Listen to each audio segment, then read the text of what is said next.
আলহামদুলিল্লাহ স্যার। আলহামদুলিল্লাহ স্যার। আপনি ভালো আছেন স্যার? আছে আলহামদুলিল্লাহ।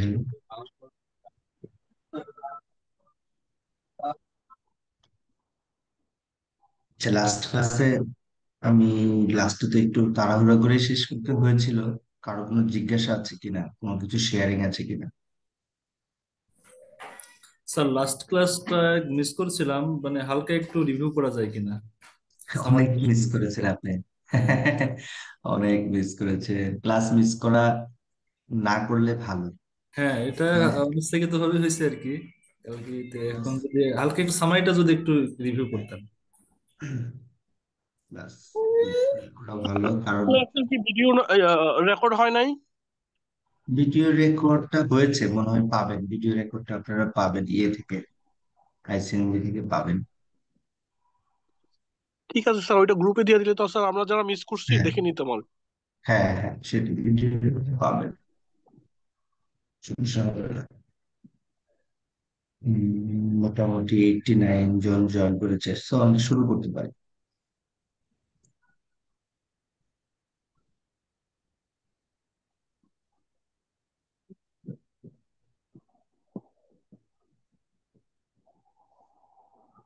স্যার, এখানে একটা বিষয় শেয়ার করি যে ভিডিও রেকর্ডের যে বিষয়টা, এটা সম্ভবত অফিস থেকে নিতে হবে, আলাদাভাবে শেয়ার করবে না।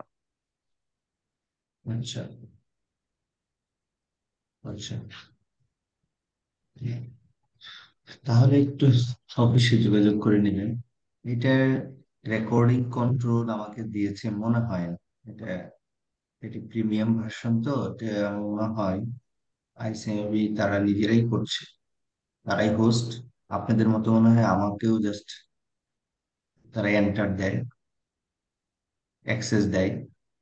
এজ এ রেজাল্ট আমার মনে হয় এটা আমি নিজেও, তারা অবশ্যই রেকর্ড করছে এটা। ইভেন এটা আমার মনে হয় আপনাদেরকে এটা সাপ্লাই করবে। কি হলো, জুম ইজ নট রেসপন্ডিং কেন?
স্যার, আমরা কিন্তু শুনতে পাচ্ছি না।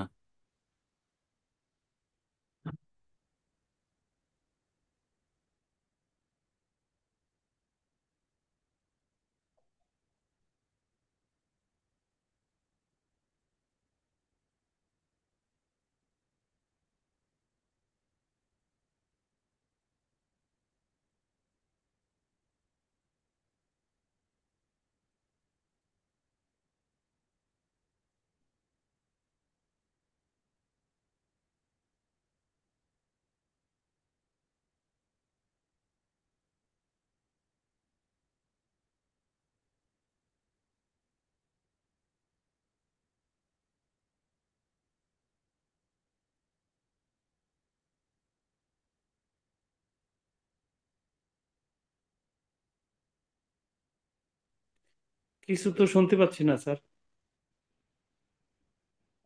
তাও যাচ্ছে না। আরে ডিস্টার্ব করতেছে তার, এখন কিছু বলতেছেন না এরকম তেমন। চ্যাটে লিখেন। আরে নেট প্রবলেম, লিখে দিতে পারছেন।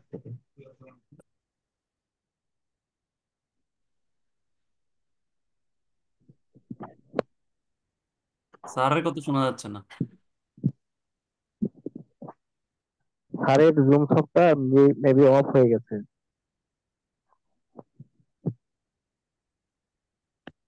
তো নাই ক্লাসে, সব কথা শুনলেন কি হবে?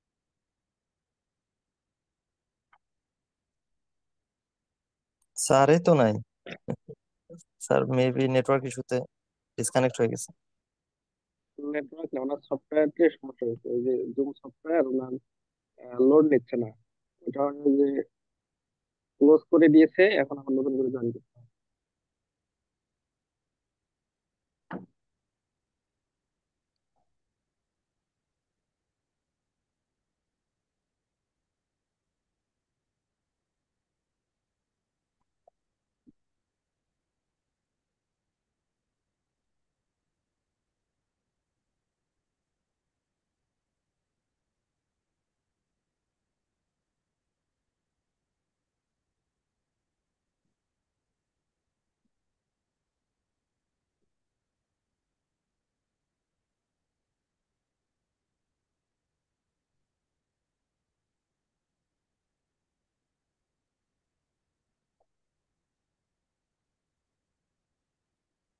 হ্যালো। হ্যাঁ স্যার, শোনা যাচ্ছে। হ্যাঁ, শোনা যাচ্ছে। আমি একটু ডিসকানেক্ট হয়ে গিয়েছিলাম। হ্যালো। জি স্যার, এখন জি জি স্যার। স্যার। স্যার শুনছি স্যার এখন। হুম, বাট আমার কথাটা হচ্ছে, রিপিট হচ্ছে কেন? স্যার মেবি নেটওয়ার্ক আমাদের ইস্যু, শুনতে একটু পাচ্ছি। একটু সময় নেন স্যার। স্যার নেটওয়ার্ক তো ঠিকই কেউ আছে। হয়তো বা কেউ হয়তো বা স্যার সাউন্ড বক্স দিয়ে আপনার লেকচার শুনতেছে, যার কারণে কি হইতে পারে।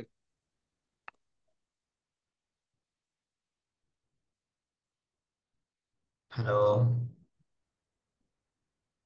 রিপিট হচ্ছে। জি স্যার আপনার কথা, হ্যাঁ। স্যার কাইন্ডলি ডিসকানেক্ট হয়ে আবার জয়েন করে ট্রাই করে দেখুন হচ্ছে কিনা। ওকে। আ- আর ওকে, আমাদের আমি সবাইকে মিউট ডিসকানেক্ট। করে দিয়েন স্যার তাহলে।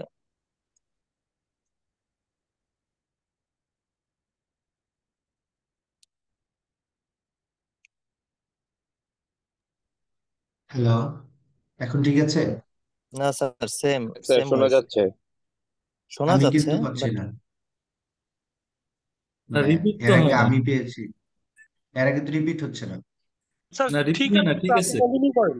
আপনি কন্টিনিউ করেন। হ্যাঁ, মানে হয়েছে কি, মানে দুইবার জয়েন হয়ে গেছিল আমার ল্যাপটপ থেকে, কারণ ওই জয়েন হচ্ছিল না, এই জন্য ক্লিক করছিলাম। ও একটু সময় নিচ্ছিল জুমটা। তো যার কারণে দুইবার জয়েন হওয়ার কারণে কথা রিপিটটা হচ্ছিল। তো একজন যেটা বলেছে যে স্যার কেউ মনে হয় শুনছে, সেটাই ট্রু। এখন তো ঠিক আছে। জি স্যার, এখন ঠিক আছে। জি। জি স্যার এখন ক্লিয়ার। ওকে, স্ক্রিন দেখতে পাচ্ছেন? Yes sir. Yes sir. Okay, thank you. তাহলে আমরা সবাই শুরু করে দেই। তো লাস্ট ক্লাসে অ্যাকচুয়ালি আমরা কর্পোরেট গভর্নেন্সের লাস্টে যেটা দেখেছিলাম, ফেল। অ্যাকচুয়ালি থিওরি গুলো আমরা শেষ করেছিলাম। থিওরি শেষ করার পর দেন আমরা কিছু কেস, কিছু ইন্টারন্যাশনাল ইস্যু দেখেছিলাম, যে সেখানে কর্পোরেট গভর্নেন্স কেন ফেল করেছিল, as a result what they bought down, and also they have given some theories due to their failureness, and also they have given some report like Cadbury report. দেন আমরা দেখেছিলাম যে বাংলাদেশের পার্সপেক্টিভে এই corporate governance এর কয়েকটা case দেখেছিলাম, যে সেখানে কিভাবে ফেলিওর করেছে, তাদের একটা কিছু সিনারিও আমি দিয়েছিলাম। প্রত্যেকটাই ছিল আসলে paper based, news paper based. সেই জায়গা থেকে কিছু ইনফরমেশন নিয়ে দেন তার উপর যে আসলে কি কারণে সেই অর্গানাইজেশন গুলো ফেল করলো, সেখানে কর্পোরেট গভর্নেন্স এর কোন কোন অর্গান গুলো, কোন কোন কম্পোনেন্ট গুলো দায়ী ছিল, সেগুলো আমি একটু দেখানোর চেষ্টা করেছি। বেসিক্যালি এগুলোই ছিল। আর আজকে যেটা আলোচনা করতে চেয়েছি, ফ্যামিলি বিজনেস ইন বাংলাদেশ। ঠিক আছে।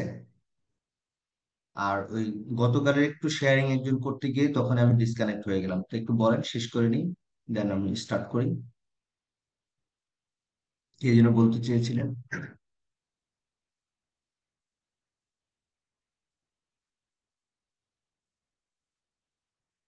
হ্যালো, চলে গেছেন মনে হয়। আচ্ছা, তো এখানে characteristics of family business.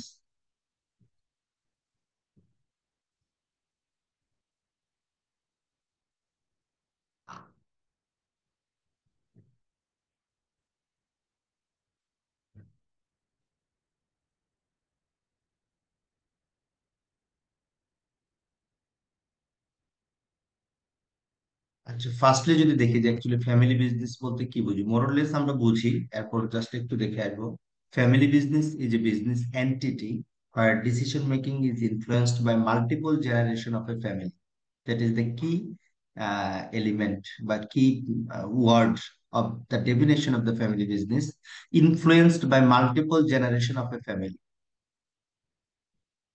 who have ownership and control over the enterprise. These businesses are often privately held, but some large family-owned corporations in Bangladesh are also publicly listed. It's also true, family business তারাও কিন্তু publicly listed আছে। Typically, founders pass ownership and leadership to their children and relatives, creating a legacy-based management structure. এটি হচ্ছে মূল issue. Typically, try to understand. Founders pass ownership and leadership to their children or relatives, creating a legacy based management structure. Just look to the Square Group.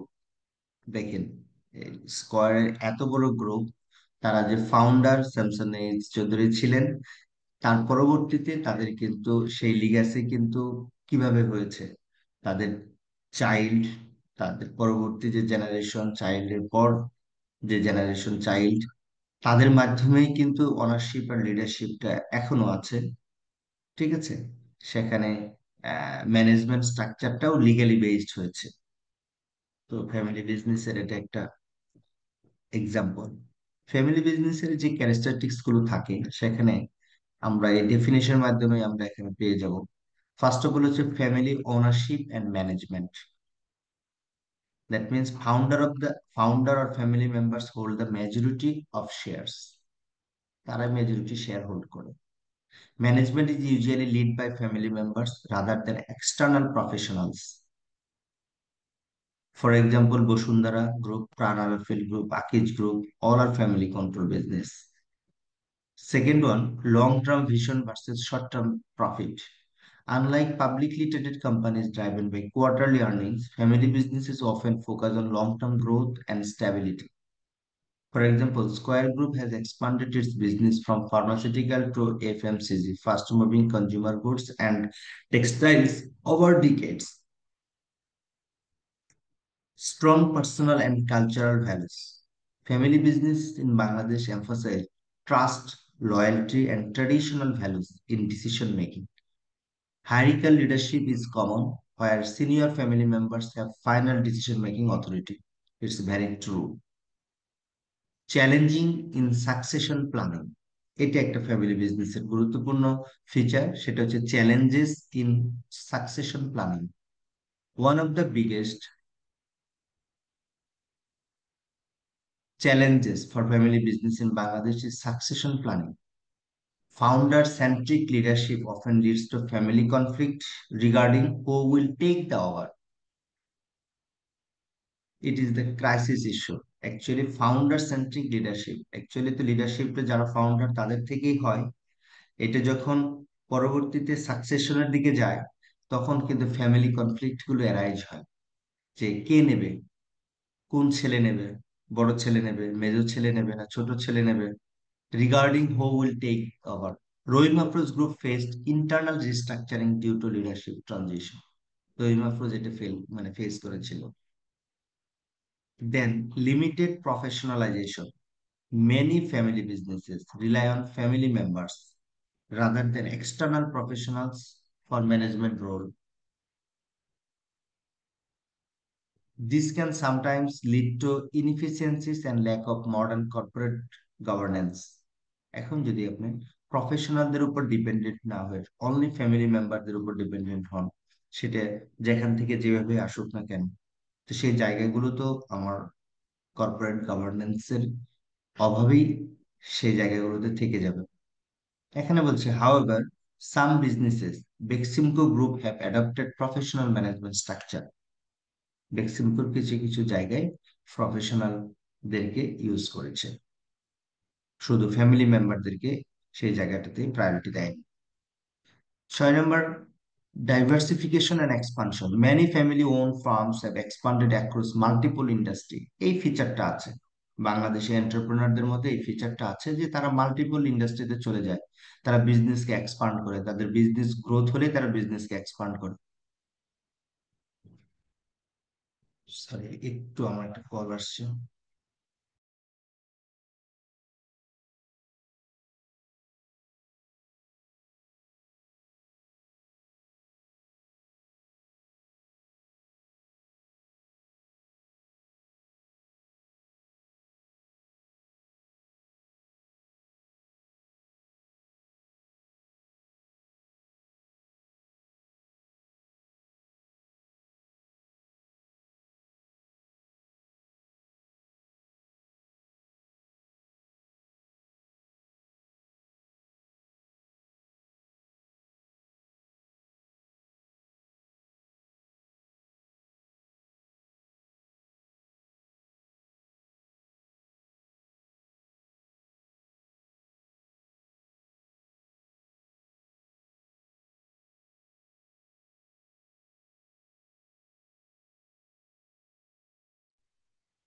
আচ্ছা, তো সেই জায়গায় যেমন Navana group has diversified into automobiles, real estate and construction, real example of diversification and expansion in family business. The last one I have said political and economic influence. Large family business in Bangladesh often have close ties with policymakers. Their influence helps in securing business friendly policy but can also lead to unfair advantages. হ্যাঁ, দেখেছেন? আপনার political টাইস যদি থাকে সেক্ষেত্রে business করা যেমন easy হয়ে যায়, একইভাবে that lead to unfair advantages, যেটা আমরা দেখি, জেনারেলি দেখি বিভিন্ন গ্রুপের কথাই যদি আমরা বলি তখন একটা পার্টিকুলার গভর্নমেন্টের কথা আমাদের চোখের সামনে ভেসে ওঠে। সো এই যে these are the some characteristics that make the family business. এখানে কিছু প্রমিনেন্ট ফ্যামিলি বিজনেসের এক্সাম্পল দিয়েছে, যেমন বসুন্ধরা গ্রুপ, তাদের রিয়েল এস্টেট আছে, পেপার আছে, সিমেন্ট আছে। তাদের কি ক্যারেক্টারিস্টিক্স যদি বলি, মাল্টি ইন্ডাস্ট্রি ফ্যামিলি কন্ট্রোল। প্রাণারফেল, এফএমসিজি, প্লাস্টিক্স, এগ্রিকালচার, তাদের কি আছে, স্ট্রং ব্র্যান্ড ভ্যালু আছে, তাদের সেকেন্ড জেনারেশন লিডারশিপ চলছে। Beximco group, pharmaceutical, textile and banking,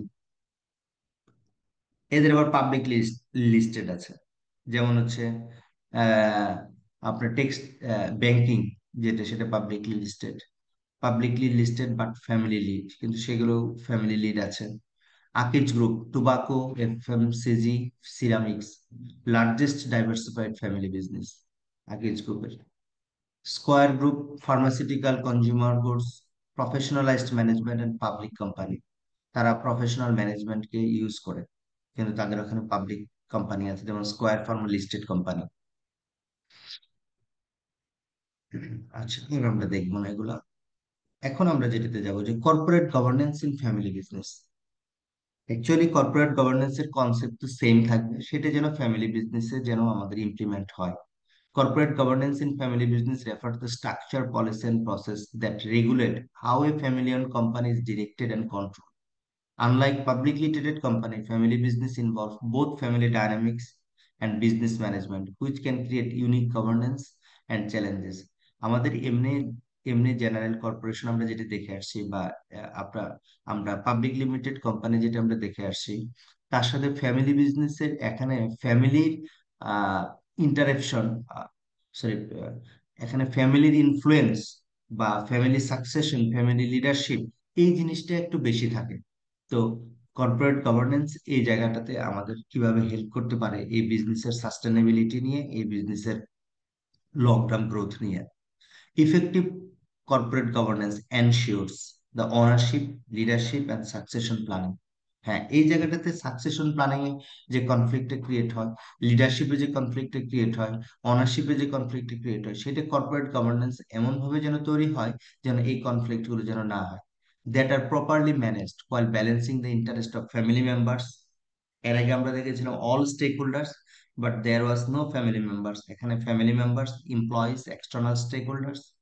It also helps family business maintain long-term sustainability, professionalism, and strategic growth. It is ultimate goal of the corporate governance in family business. Key characteristics of family business governance. এটা একটু আমরা দেখবো ছোট্ট করে, যে গভর্নেন্সের ক্ষেত্রে family বিজনেসের কি বৈশিষ্ট্যগুলো বাংলাদেশে আছে generally. Family involvement in decision making. Family members often hold key leadership roles and influence strategic decisions. এটা আমরা ফ্যামিলি বিজনেসের জেনারেল ক্যারেক্টারিস্টিক্সও আমরা দেখে আসছি। Succession planning, ensuring smooth transition of leadership from one generation to another generation is crucial. Lack of succession planning can lead to conflict of instability. এখন succession planning যদি না থাকে, যে মানে উত্তরাধিকারী যে কে কার পরে নেতৃত্ব দেবে, এই প্ল্যানিং যদি না থাকে, সেটা আমার কনফ্লিক্ট আর ইনস্টেবিলিটি কি বাড়াবে। সো কর্পোরেট গভর্নেন্সে সেই জিনিসটা থাকা উচিত। Dual rule of family members. Family members may serve as owners, managers, and board members, making governance complex. যখন ফ্যামিলি মেম্বার থেকে ওনার থাকবে, তাদের ওখান থেকে ম্যানেজমেন্টে থাকবে, তাদের ওখান থেকে বোর্ড মেম্বারে থাকবে, তখন গভর্নেন্স কমপ্লেক্স হয়ে যায়। Clear rule definition is needed to avoid conflict of interest. যদিও যদি তারা থাকে, তাহলে তাদের রুলটা কি হবে সেটা কর্পোরেট গভর্নেন্স একদম ক্লিয়ার থাকবে, যে তাদের রোলটা কি হবে, ওনার হিসেবে তার রোলটা কি হবে, ম্যানেজার হিসেবে রোলটা কি হবে, বোর্ড মেম্বার হিসেবে রোলটা কি হবে। Long term vision over short term profit. Family business often focus on sustainability and legacy, prioritizing long-term stability over short-term financial gains. Last one, emotional versus rational decision making. Personal relationship and emotions can sometimes interfere with business decisions. যেহেতু এটা family business, তার কারণে এই personal ইন্টারফেয়ারটা এই ধরনের situation হতে পারে। Strong governance mechanism help separate family matters from business operation. যদি একটা স্ট্রং কর্পোরেট গভর্নেন্স মেকানিজম থাকে, তাহলে এই ফ্যামিলি ম্যাটার গুলো আপনার খুব ইজিলি ভাবে ম্যানেজ করা পসিবল হয়।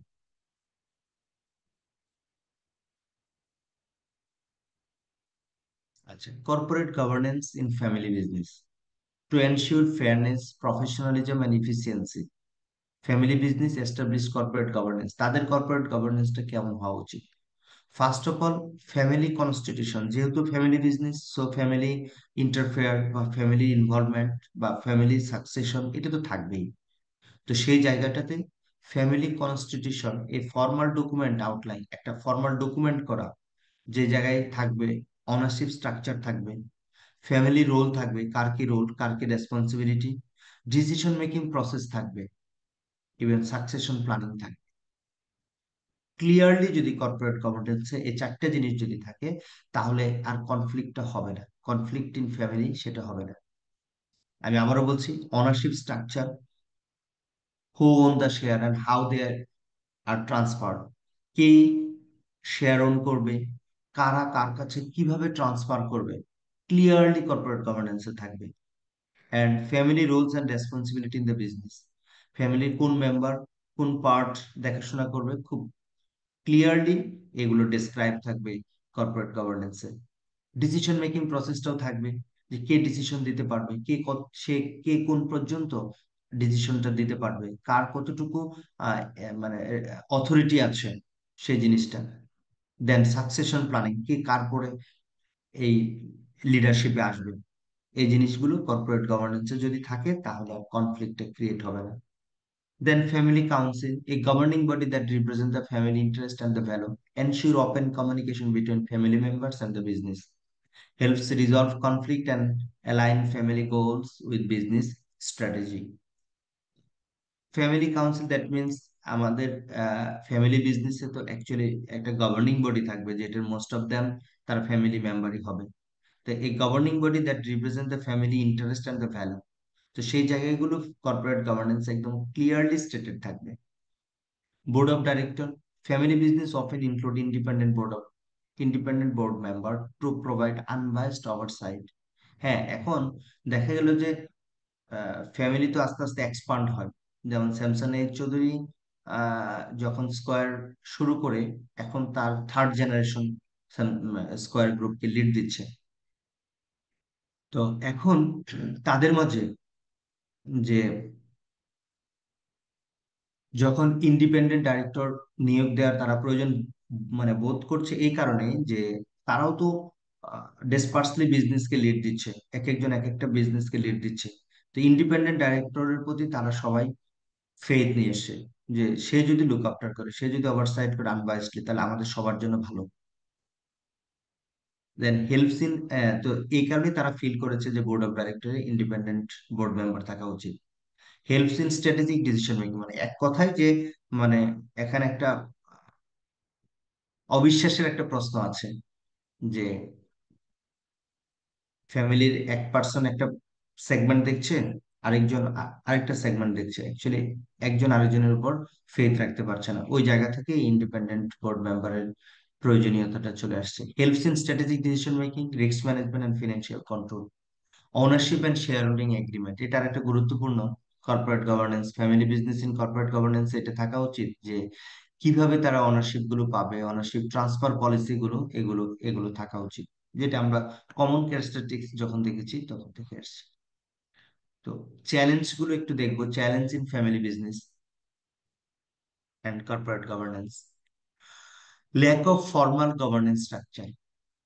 বাস্তবে যে যে জিনিসগুলো বললাম যেগুলো থাকা উচিত, প্রথমে যেটা বলেছে ownership structure, family role and responsibility, এই যে ফ্যামিলি রোল অ্যান্ড রেসপন্সিবিলিটি নাই, ডিসিশন মেকিং প্রসেস নেই, সাকসেশন প্ল্যানিং নেই।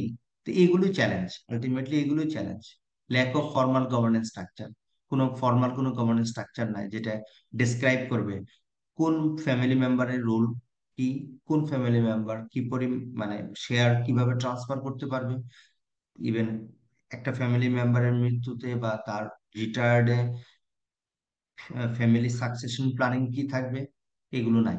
Lack of formal governance structure, এটা হচ্ছে বড় চ্যালেঞ্জ। সেকেন্ড হচ্ছে nepotism and favouritism, appointing family members to key roles without considering merit can harm business performance. কাউকে দায়িত্ব দিচ্ছে, এখন ফ্যামিলি মেম্বার বলেই তাকে দায়িত্ব দিচ্ছে। আপনার এখানে অনেকে জব করেন, দেখে থাকবেন যে বাবা বিজনেস করছে, তার সাথে আপনি বিজনেস করছেন, হঠাৎ করে ছেলে বাইরে থেকে চলে এসে আহ, একটা কি ম্যানেজমেন্টের রুল এসে বসে গেছে, এসে সব চেঞ্জ করছে। হ্যাঁ, দেখা গেল যে সে বাস্তবতা বা সে সিচুয়েশন এগুলো না বুঝেই তার মতো করে অনেক কিছু চেঞ্জ করেছে। এই ধরনের জিনিস আমরা দেখেছি বা আমরা দেখি। তো এখন এখানে যেটা বলেছে যে নেপোটিজম এন্ড ফেভারিটিজম, যে উইদাউট কনসিডারিং দ্য ম্যারিট, তার ম্যারিট নাই, তার এক্সপার্টাইজ নাই, কিন্তু সে ফ্যামিলি মেম্বারের কারণে তাকে শুধু সেই রোলে বসাচ্ছে। তো এটা বিজনেসের পারফরমেন্সে তো হার্মফুল হতেই পারে। Conflict between family and business interest, হ্যাঁ, difference in vision, leadership style and financial expectation among family members can create conflict.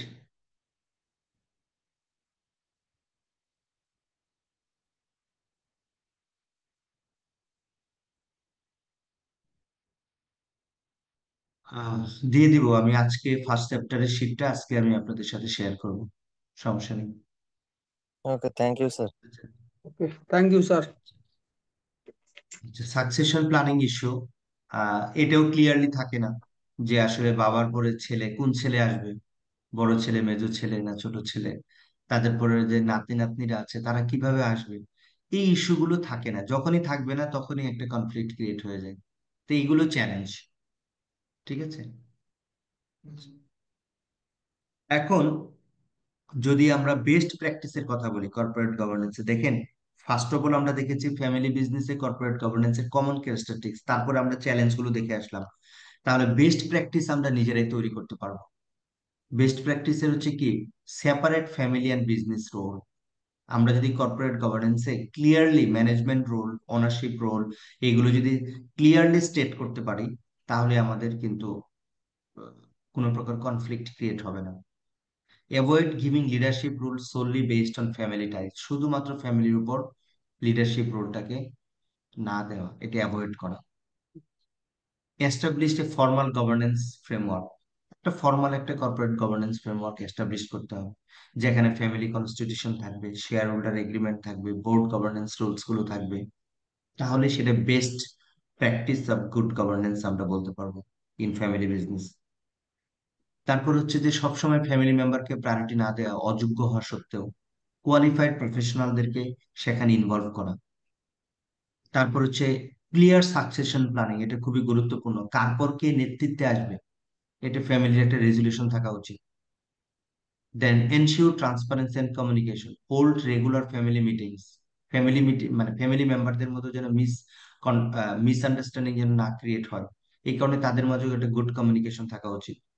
Include independent directors in the board, বোর্ডে ইন্ডিপেন্ডেন্ট ডাইরেক্টর রাখা উচিত, যেটা ফ্যামিলি মেম্বার কারোর সাথে কোনো টাইস নেই, কারোর সাথে কোনো ফ্যামিলিয়ারিটি নেই, ইভেন সে ইন্ডিপেন্ডেন্টলি আনবায়াসলি সে কাজ করবে। And last one, adopt modern business practice. Modern যে বিজনেস প্র্যাকটিস গুলো আছে সেগুলো যদি চালু করা যায়, তাহলে সেই কনফ্লিক্ট গুলো আরো দূর হবে। তার মধ্যে একটা হচ্ছে digital governance, corporate social responsibility and financial risk management, AI driven অথবা blockchain system.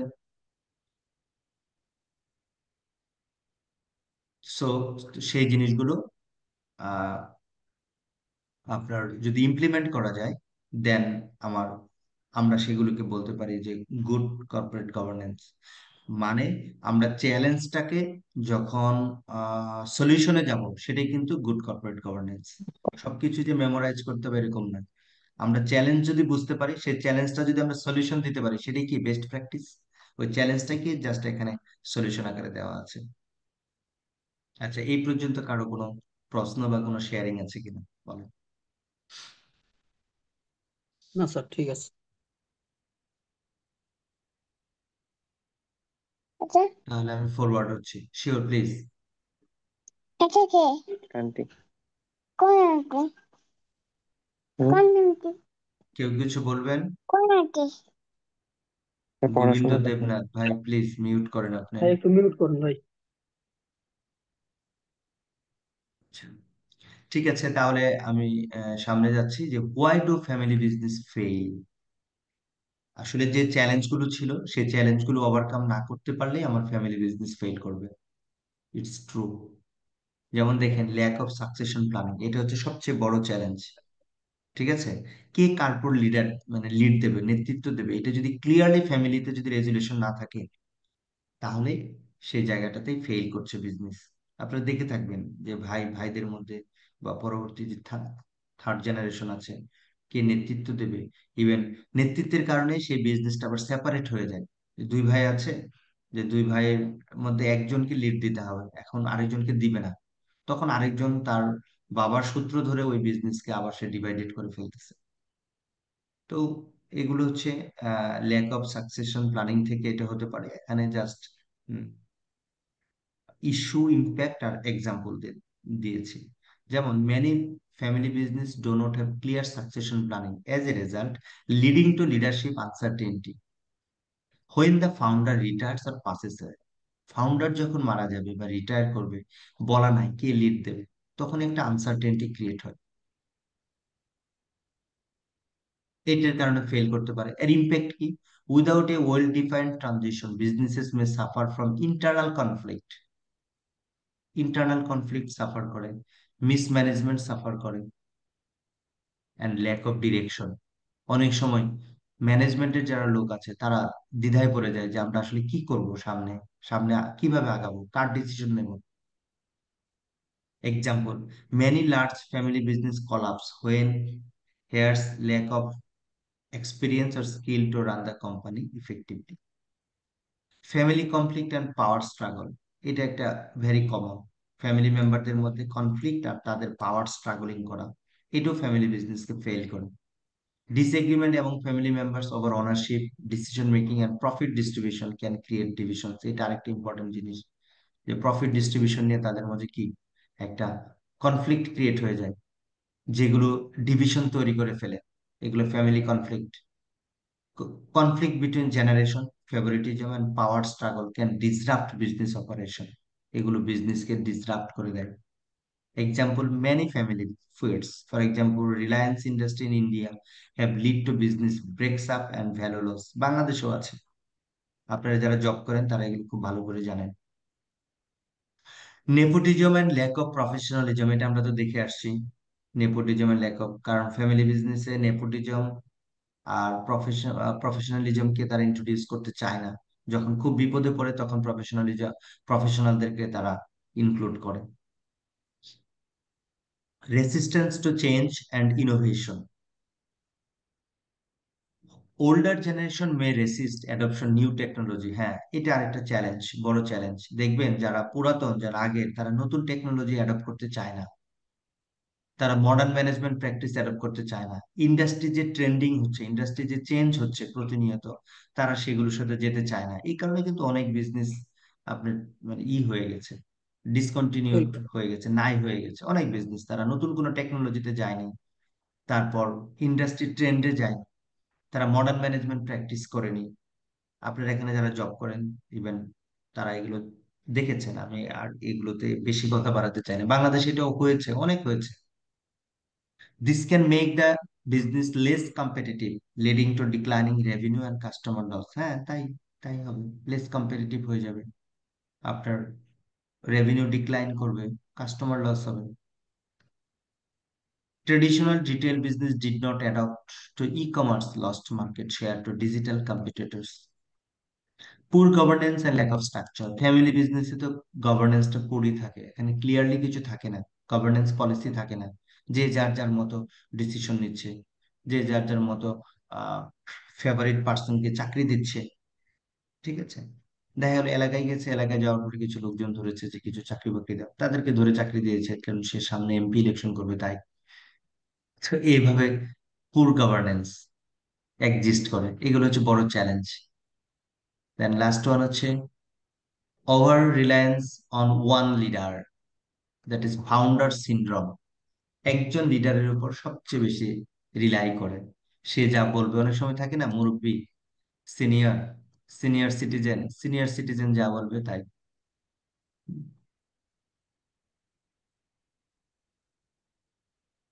Financial mismanagement, some family business mix personal and family finance. Family বিজনেসে আরেকটা জিনিস, যে ফ্যামিলি মেম্বাররা বিজনেসটাকে পার্সোনালের সাথে, পার্সোনাল ফিনান্সিয়াল ম্যানেজমেন্টের সাথে একদম গুলিয়ে ফেলে। তার ব্যক্তিগত কিছু টাকা লাগবে, সে টাকা উঠিয়ে নিচ্ছে। না, এটা তো হতে পারে না। ব্যক্তিগত টাকা লাগবে, সে প্রফিট থেকে নিতে পারে বা একটা সিস্টেমেটিক ওয়েতে নিতে পারে, না, সে ফ্যামিলি, সে বিজনেস থেকে সে উঠিয়ে নিচ্ছে। বিজনেসে কি করছে, এখন আপনি অ্যাকাউন্টেন্ট, আপনি কি করবেন, যে এই টাকাটা তো ওটা স্যারের সেলে নিয়ে গেছে, কি করবেন আপনি, হয়তোবা সেটাকে কোনো একটা জায়গায় দেখিয়ে দিচ্ছেন।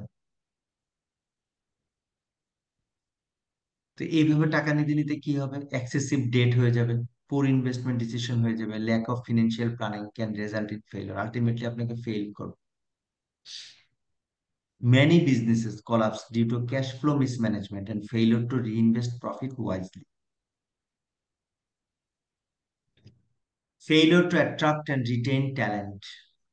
It's the last challenges in corporate governance in family business. Non-family employees may feel excluded from leadership opportunities, reducing motivation and retention. Impact, talented professional may leave for better career prospect, এটাও কিন্তু খুব ঘটে থাকে। আপনি দেখে থাকবেন যে যখন আপনি দেখবেন যে একটা ট্যালেন্টেড প্রফেশনাল বা ট্যালেন্টেড এমপ্লয়ি প্রতিষ্ঠানে আছে, বাট সেখানে ফ্যামিলি মেম্বার অলওয়েজ প্রায়োরিটাইজড, তারা প্রায়োরিটি পাচ্ছে, তারা যেটা বলতেছে সেটাই হচ্ছে, বাট আপনি লজিক্যালি বলতেছেন, আপনি বাস্তবতা নিরিখে বলতেছেন, বাট সেটা নিচ্ছে না, তখন আপনি মানে ডিমোরালাইজড হয়ে যাচ্ছেন, তখন আপনি ডিমোটিভেটেড হয়ে যাচ্ছেন। হয়তো বা তখন মনে করতেছেন না, এইসব প্রতিষ্ঠানে থাকা যাবে না, আমি অন্য কোথাও জব নিয়ে চলে যাই। তো এগুলো ফেইলিওর হওয়ার আরেকটা কারণ। এখন যদি আপনাকে প্রশ্ন করা হয় যে how can family business sustain there performance, এটা আনসার দিতে পারবেন না? ইনশাল্লাহ। এই যে যে চ্যালেঞ্জগুলো আমরা দেখে আসলাম, সেই চ্যালেঞ্জের আলোকেই আমরা যদি চ্যালেঞ্জগুলো কি করতে পারি, ওভারকাম করতে পারি, তাহলে ফ্যামিলি বিজনেস সাস্টেইন করবে তাদের পারফরমেন্সে। দেখেন কি বলেছে, develop a clear succession plan. প্রথমটা কি ছিল? সাকসেশন প্ল্যান প্রবলেম ছিল, এই যে ল্যাক অফ সাকসেশন প্ল্যান। কে কারপর হ্যাঁ, লিডারশিপে আসবে? শিওর প্লিজ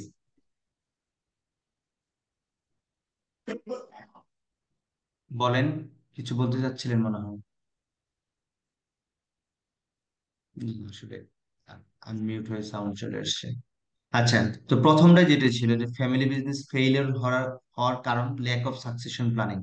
আর তাদের সাস্টেইন বা তাদের পারফরমেন্স কন্টিনিউ করার প্রথম এটা হচ্ছে কি, develop a clear succession planning. এই কারণে আমি আর এইগুলো আর আপনাদের সাথে শেয়ার করলাম না। এস্টাবলিশ স্ট্রং কর্পোরেট গভর্নেন্স, এগুলোর জাস্ট প্রত্যেকটার দেওয়া আছে। Separate family and business interest, encourage innovation and adaptation, এটাকে দিতে হবে। যে এমপ্লয়ি ইনোভেটিভ হবে তাকে এনকারেজ করতে হবে, সেটা যেই করুক, ফ্যামিলি মেম্বার করুক, নন ফ্যামিলি মেম্বার করুক, তাহলে তারা মোটিভেটেড হবে, তারা বিজনেসকে ওন করবে।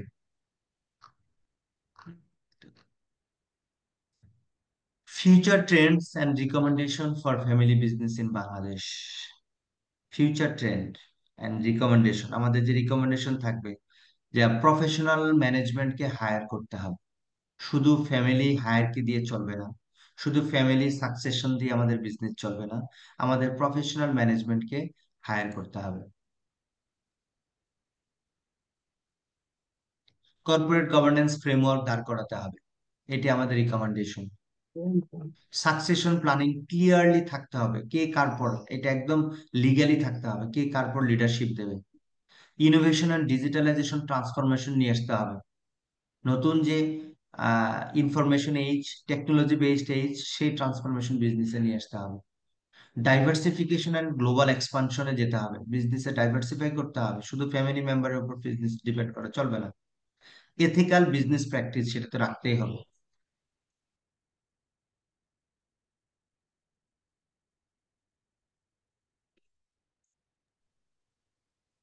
এথিক্যাল ফ্যামিলি বিজনেস রাখতে হবে, যেমন reducing Reliance on political connection. আমরা দেখেছি যে ফ্যামিলি বিজনেস গুলো পলিটিক্যালি যারা বেশি প্যারালাইজড হয়েছে, পলিটিক্যালি যারা বেশি অ্যালাইন হয়েছে, ডিপেন্ডেন্ট হয়েছে, সেই বিজনেস গুলো আজকে দেখেন ফেল।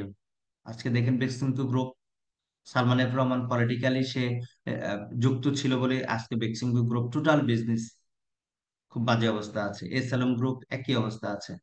তো তাহলে এথিক্যাল বিজনেস প্র্যাকটিস হতে হবে, যে জায়গায় reducing Reliance on political connection, এটা আমরা বলতেই পারি, তাই না? এটা আমাদের রিকমেন্ডেশনে ফোকাস। এগুলো হচ্ছে কিন্তু একদম বাস্তবতার নিরিখে।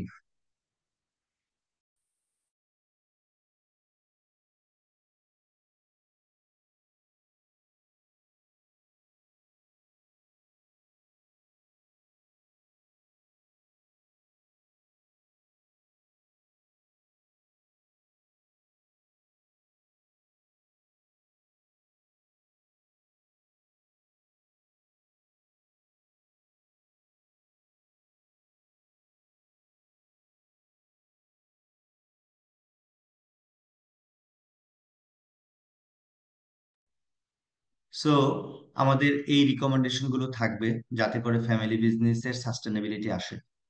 আচ্ছা, লাস্ট ওয়ান আমরা এটা দিয়ে শেষ করব। সেটা হচ্ছে যে case study Pran RFL group, a family business success story in Bangladesh. এটা আমরা কিন্তু খুবই পরিচিত প্রাণা রেফেলের সাথে। প্রাণা রেফেলটা একটা লার্জেস্ট এবং most successful family own business in Bangladesh.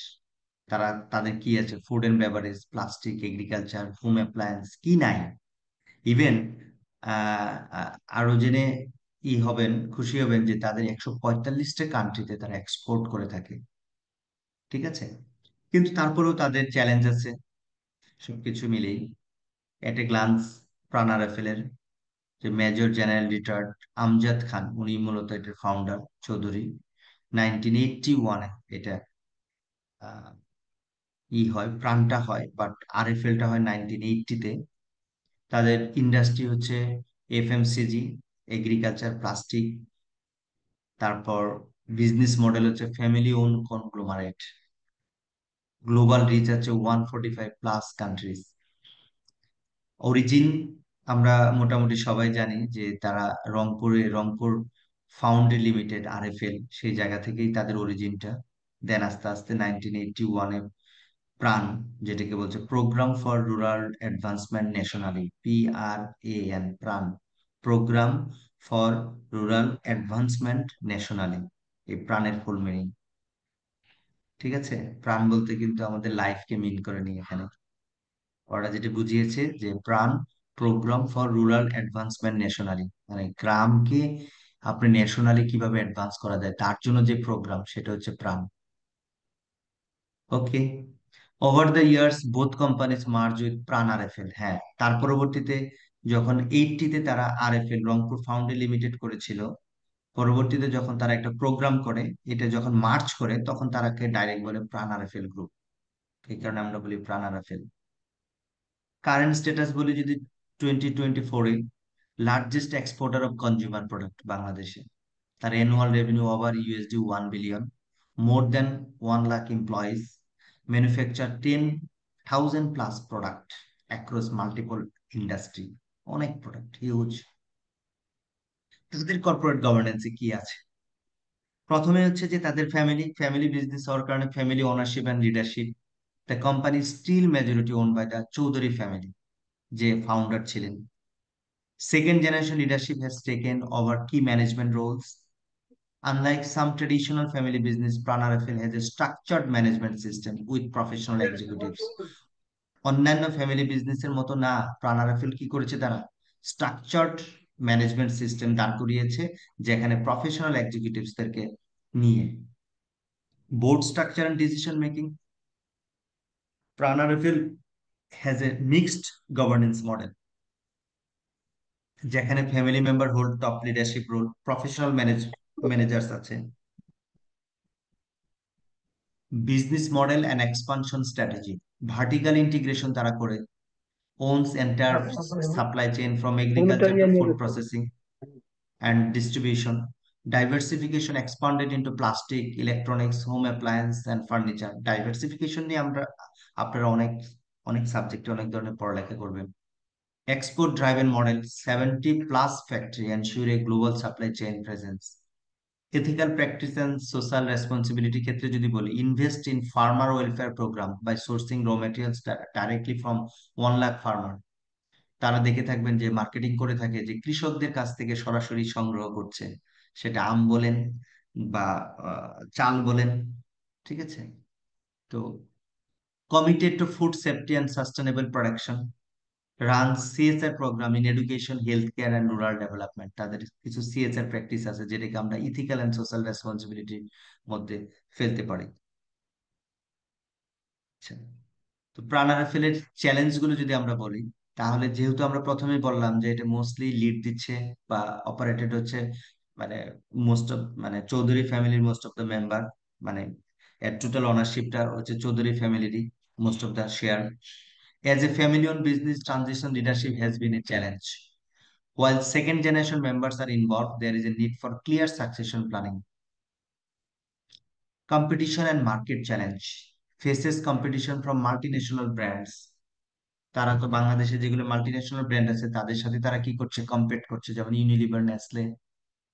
Must continue innovating to maintain market dominance. তাদের কি এই ইনোভেশনটা সবসময় থাকতে হবে যদি মার্কেট শেয়ার যদি তারা বাড়াতে চায়। Corporate governance risk, need for stronger independent board oversight. তার মানে ইন্ডিপেন্ডেন্ট ডাইরেক্টর নিয়োগ দিলে তাদের এই কর্পোরেট গভর্নেন্স রিস্কটা কম থাকবে। অ্যান্ড ব্যালেন্স করতে হবে family control and professional management. শুধু ফ্যামিলি কন্ট্রোল থাকলে বায়াসড হয়ে যাবে, তো সেটার দ্বারা কর্পোরেট গভর্নেন্স রিস্ক মিনিমাইজড হবে না। সেখানে ম্যানেজমেন্ট, প্রফেশনাল ম্যানেজমেন্ট দেরকে ইনভলভ করতে হবে।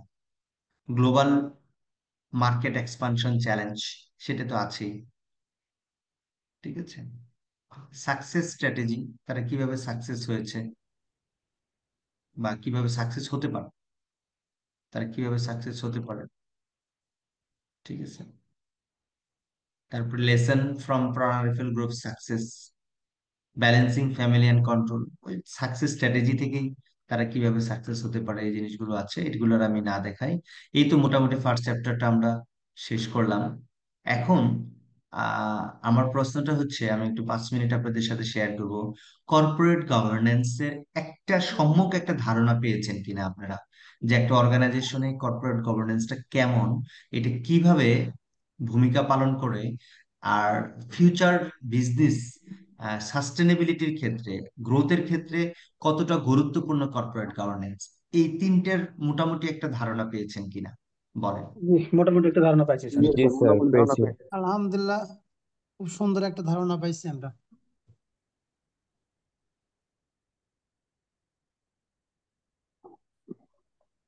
Any more feedback? যারা কিছু বুঝেন নাই বা কোনো প্রশ্ন আছে করতে পারেন, open for all. Ah, sir আমার একটা ফিডব্যাক ছিল ফুল ক্লাসে। যেটা দেখলাম যে স্যার আপনি যখন এই লাইন বাই লাইন স্যার পড়ছেন তারপর সামারি করছেন, এতে করে দেখা যাচ্ছে যে একটু কনসেন্ট্রেশন ল্যাক হয়ে যাচ্ছে স্যার। আপনি যদি আহ, মানে মেইন পয়েন্টের আন্ডারে সাব পয়েন্ট যেগুলো আছে এগুলো যদি সামারাইজ করে করে পড়ান তাহলে স্যার আন্ডারস্ট্যান্ডিং পারপাজে আমার মনে হয় স্যার বেটার হবে আর কি। তার মানে বলতে চাচ্ছেন যে এইটাকে আমি স্লাইড করে করব? না, না স্যার আমার মানে মনে হয় পিপিটিতে বিপদে আছে। পিপিটিতে পিপিটিতে ক্লাস নেব, আমি এখন ডকে ক্লাস নিচ্ছি। হ্যাঁ, যদি এটা একটা ই ক্লাস মানে ই হতো, মানে ম্যাথমেটিক্যাল কোর্স হতো, তাহলে আমাকে ডকে অ্যাজ ওয়েল অ্যাজ এক্সেলে আমাকে নিতে হতো বেশি, মানে ওইটা আমি বেশিরভাগ এক্সেল ইউজ করি আমি, মানে ম্যাথমেটিক্যাল ক্লাসে। আর ই ক্লাসটাতে, থিওরিটিক্যাল ক্লাসটাতে আমি বেশি ডকটা ইউজ করি। পিপিটিতে আর কিছু প্রবলেম হচ্ছে, সেখানে ইনস্ট্যান্ট কারেকশন করা যায় না। আমি যদি কোনো কিছু এক্সপান্ড করতে চাই, লিখতে চাই, কিছু বলতে চাই, তো সেই জিনিসগুলো করা যায় না। শুধু একটা স্লাইড রেডি করব, তার বেসিসে লেকচার দেবো। তো আপনি সেটা বলতে চাচ্ছেন যে আমরা এগুলো আহ, সামারাইজ করে পিপিটিতে নিয়ে আমি ওই পিপিটি থেকে আমি জাস্ট লেকচারটা দিব, এটা বলতে চাচ্ছেন? স্যার না আমি স্যার, মনে আমার হয় মনে হয় ঠিকভাবে ঠিকই বোঝাতে আছে পারিনি স্যার, এটা পাইলে স্যার। আমরা পড়তে পারবো। স্যার স্যার এটা আমি বেটার স্যার, কারণ এটাতে অনেক এক্সাম্পল সহ দেখতে পারি। তারপরে অ্যাডিশনালি আপনি যেভাবে এক্সাম্পল দেন বা যেভাবে হচ্ছে কোনো কিছু কারেকশন থাকলে করতে পারেন, এটাই বেটার স্যার। আমার কাছে তাই মনে হয়। এখানে ওই পিপিটিতে এত বেশি দেওয়া পসিবল হয় না। যেমন এই যে আরএফএল, প্রাণ আরএফএল এর যে কেস স্টাডি দেখলাম, এটা আমি পিপিটিতে নিতে গেলে অনেক ছোট হয়ে যাবে। তো এই জায়গাটাতে আপনারা দেখতে পাচ্ছেন, আমি নিজেও একটু দেখছি, পড়ছি। তো না, ইভেন এইভাবেই ঠিক আছে কিছু স্যার। কিছু, আর মানে এভাবে এটি ঠিক আপাতত আছে, তাই এভাবে না? ঠিক আছে। স্যার, এইভাবে আমরা দেখেন এটা ডগ ফাইলই ডিটেলসটা ঠিক পড়তে আছে। পারি স্যার। সুন্দর আছে এভাবে। তো এই জায়গায় কিছু মার্কিং করে দিচ্ছি যে যেগুলো ইম্পর্টেন্ট। হ্যাঁ, আচ্ছা, আদিবা স্যার একজন হ্যান্ড আমার রেজ করেছেন, হয় প্লিজ আপনি বলেন। জি স্যার, আমার মনে হয় সাইফ ভাই যেটা বলতে চাচ্ছিল যে আপনার ফরম্যাটটা এটাই রাখেন, but say the thing that's front of me right now, business model and expansion strategy, এটার ম্যাটেরিয়ালটা ফার্স্টে তো আপনি একবার রিডিং পড়েন, then you explain the concept. So I think what Saif Bhai meant was that you directly explain the concept in your own words, and then that would make it quicker as well. We could cover more materials in a day. And we have this sheet so that we can go over it when we're at home by ourselves. I think that's what Saif exactly, Bhai. Exactly this is what I try to mean sir. আমার মানে কথাটা বলার উদ্দেশ্য এটা না যে doc change করে পিপিটিতে যাওয়া, আমি ওই পয়েন্টে বলি নাই। রেদার আমি বলছি স্যার আপনি যে যেরকম board structure and decision making এর আন্ডারে যে সাব পয়েন্ট গুলো আছে সবগুলো স্যার মানে লাইন বাই লাইন না পড়ে এই মেইন হেডিং এর আন্ডারে সাব পয়েন্ট গুলো আপনি যদি ওন ল্যাঙ্গুয়েজে সামারাইজ করে দেন, দেন আমরা পরবর্তীতে আপনার এই শিট থেকে পয়েন্ট গুলা পরে পড়ে নিলাম, তাহলে আন্ডারস্ট্যান্ডিংটা আরো বেটার হতো আর কি sir. I got your point, I got your point. হ্যাঁ, পিপিটিতে আমি এই জন্য বলেছিলাম যে পিপিটিতে গেলে শুধু আমার এটা যাবে, এই যে business model and expansion strategy যাবে, আমার এতটুকু যেত না। ঠিক আছে, আমি এটা রেখেছিলাম এই কারণে যে এইভাবে আসার একটাই কারণ, যে এই জায়গাটাতে আমি যদি একটু বলি যে এন্টায়ার সাপ্লাই চেইন, আমাদের মধ্যে থেকে যদি কেউ প্রশ্ন করে স্যার একটু সাপ্লাই চেইন নিয়ে একটু বলবেন, তো এই কারণে আমি জাস্ট এই জিনিসটা রেখেছি। হ্যাঁ, এই কারণে ওই স্যার জিনিসটাকে আপনি আমি এই বহু জিনিসটা রিপিট রাখেন করছি। স্যার। হ্যাঁ, স্যার এই শিটটাই স্ট্রাকচার নিয়ে থাকুক, স্যার যে কারণ কোনো এটা ইস্যু নাই। আমরা পাবো, তো হ্যাঁ, এটা পড়বো, এটা সুবিধা হবে।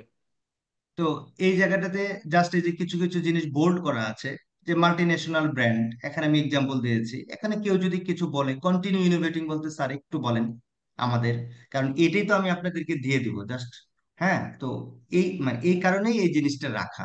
আপনি যেটা বলেছেন তাতে করে আমার স্যার আপনি লেকচার বা আমার ক্লাসটা একটু সুইফট হবে, আমার জন্য ভালো হবে, আমি একটু দ্রুত যেতে পারবো। আর এই ম্যাটেরিয়াল তো আপনাদেরকে দিবই। আর এটা রাখার লজিকটা হচ্ছে যে আমি যদি বলি যে family control versus professional management, এখন এই প্রফেশনাল ম্যানেজমেন্টটা যদি কেউ প্রশ্ন করে আমাকে, স্যার একটু কাইন্ডলি প্লিজ প্রফেশনাল ম্যানেজমেন্ট বলতে কি বোঝাচ্ছেন? হ্যাঁ, তো এই কারণে এই জিনিসটা রাখা। তো এনিওয়ে, তো দুই স্যার ধরনের মত পেয়েছি। আমার পয়েন্ট হচ্ছে স্যার আপনি বলেন। স্ট্রাকচার এটাই রাখেন স্যার। আপনি হ্যাঁ, স্ট্রাকচার পিপিটিতে যেতে হবে না স্যার। মানে এই ডকেই আপনি পড়ান, এই পয়েন্টগুলোই থাকুক, কোনো ইস্যু নাই স্যার। জাস্ট সাব পয়েন্ট গুলা সামারাইজ করে দিলে স্যার আন্ডারস্ট্যান্ডিংটা বেটার হয়, লাইন বাই লাইন রিডিং পরে এক্সপ্লেন ওকে, করার চেয়ে স্যার। ওকে, ওকে, ওকে, ঠিক আছে, আই গট ইউর পয়েন্ট। তো ঠিক আছে, তাহলে আমাদের এই ফার্স্ট চ্যাপ্টারটা মোটামুটি ভাবে আমরা শেষ করেছি। যে জায়গা থেকে আমরা একটা কনসেপ্ট পেয়েছি যে কর্পোরেট গভর্নেন্সটা অ্যাকচুয়ালি কি।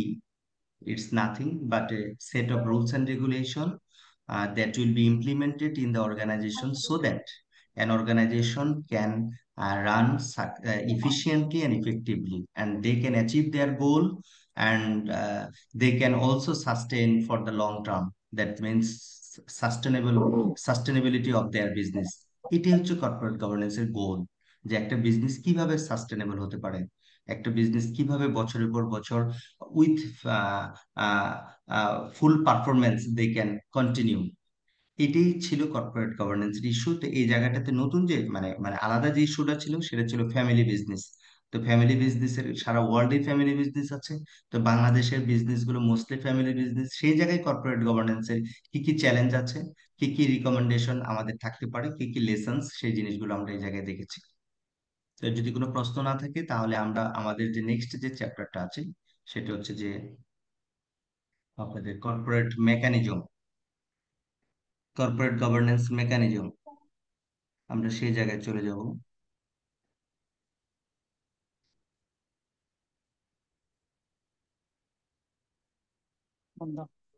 স্যার আমরা কি পরের অধ্যায়ে যাচ্ছি? সেকেন্ড চ্যাপ্টারে আমরা যাব। আমি একটু দেখাচ্ছি সিলেবাসটা আপনাদেরকে। আমরা আমি বেসিক্যালি সিলেবাস দেখে সিলেবাস কাভারের জন্য আমি চেষ্টা করছি। এই দেখেন এখানে concept of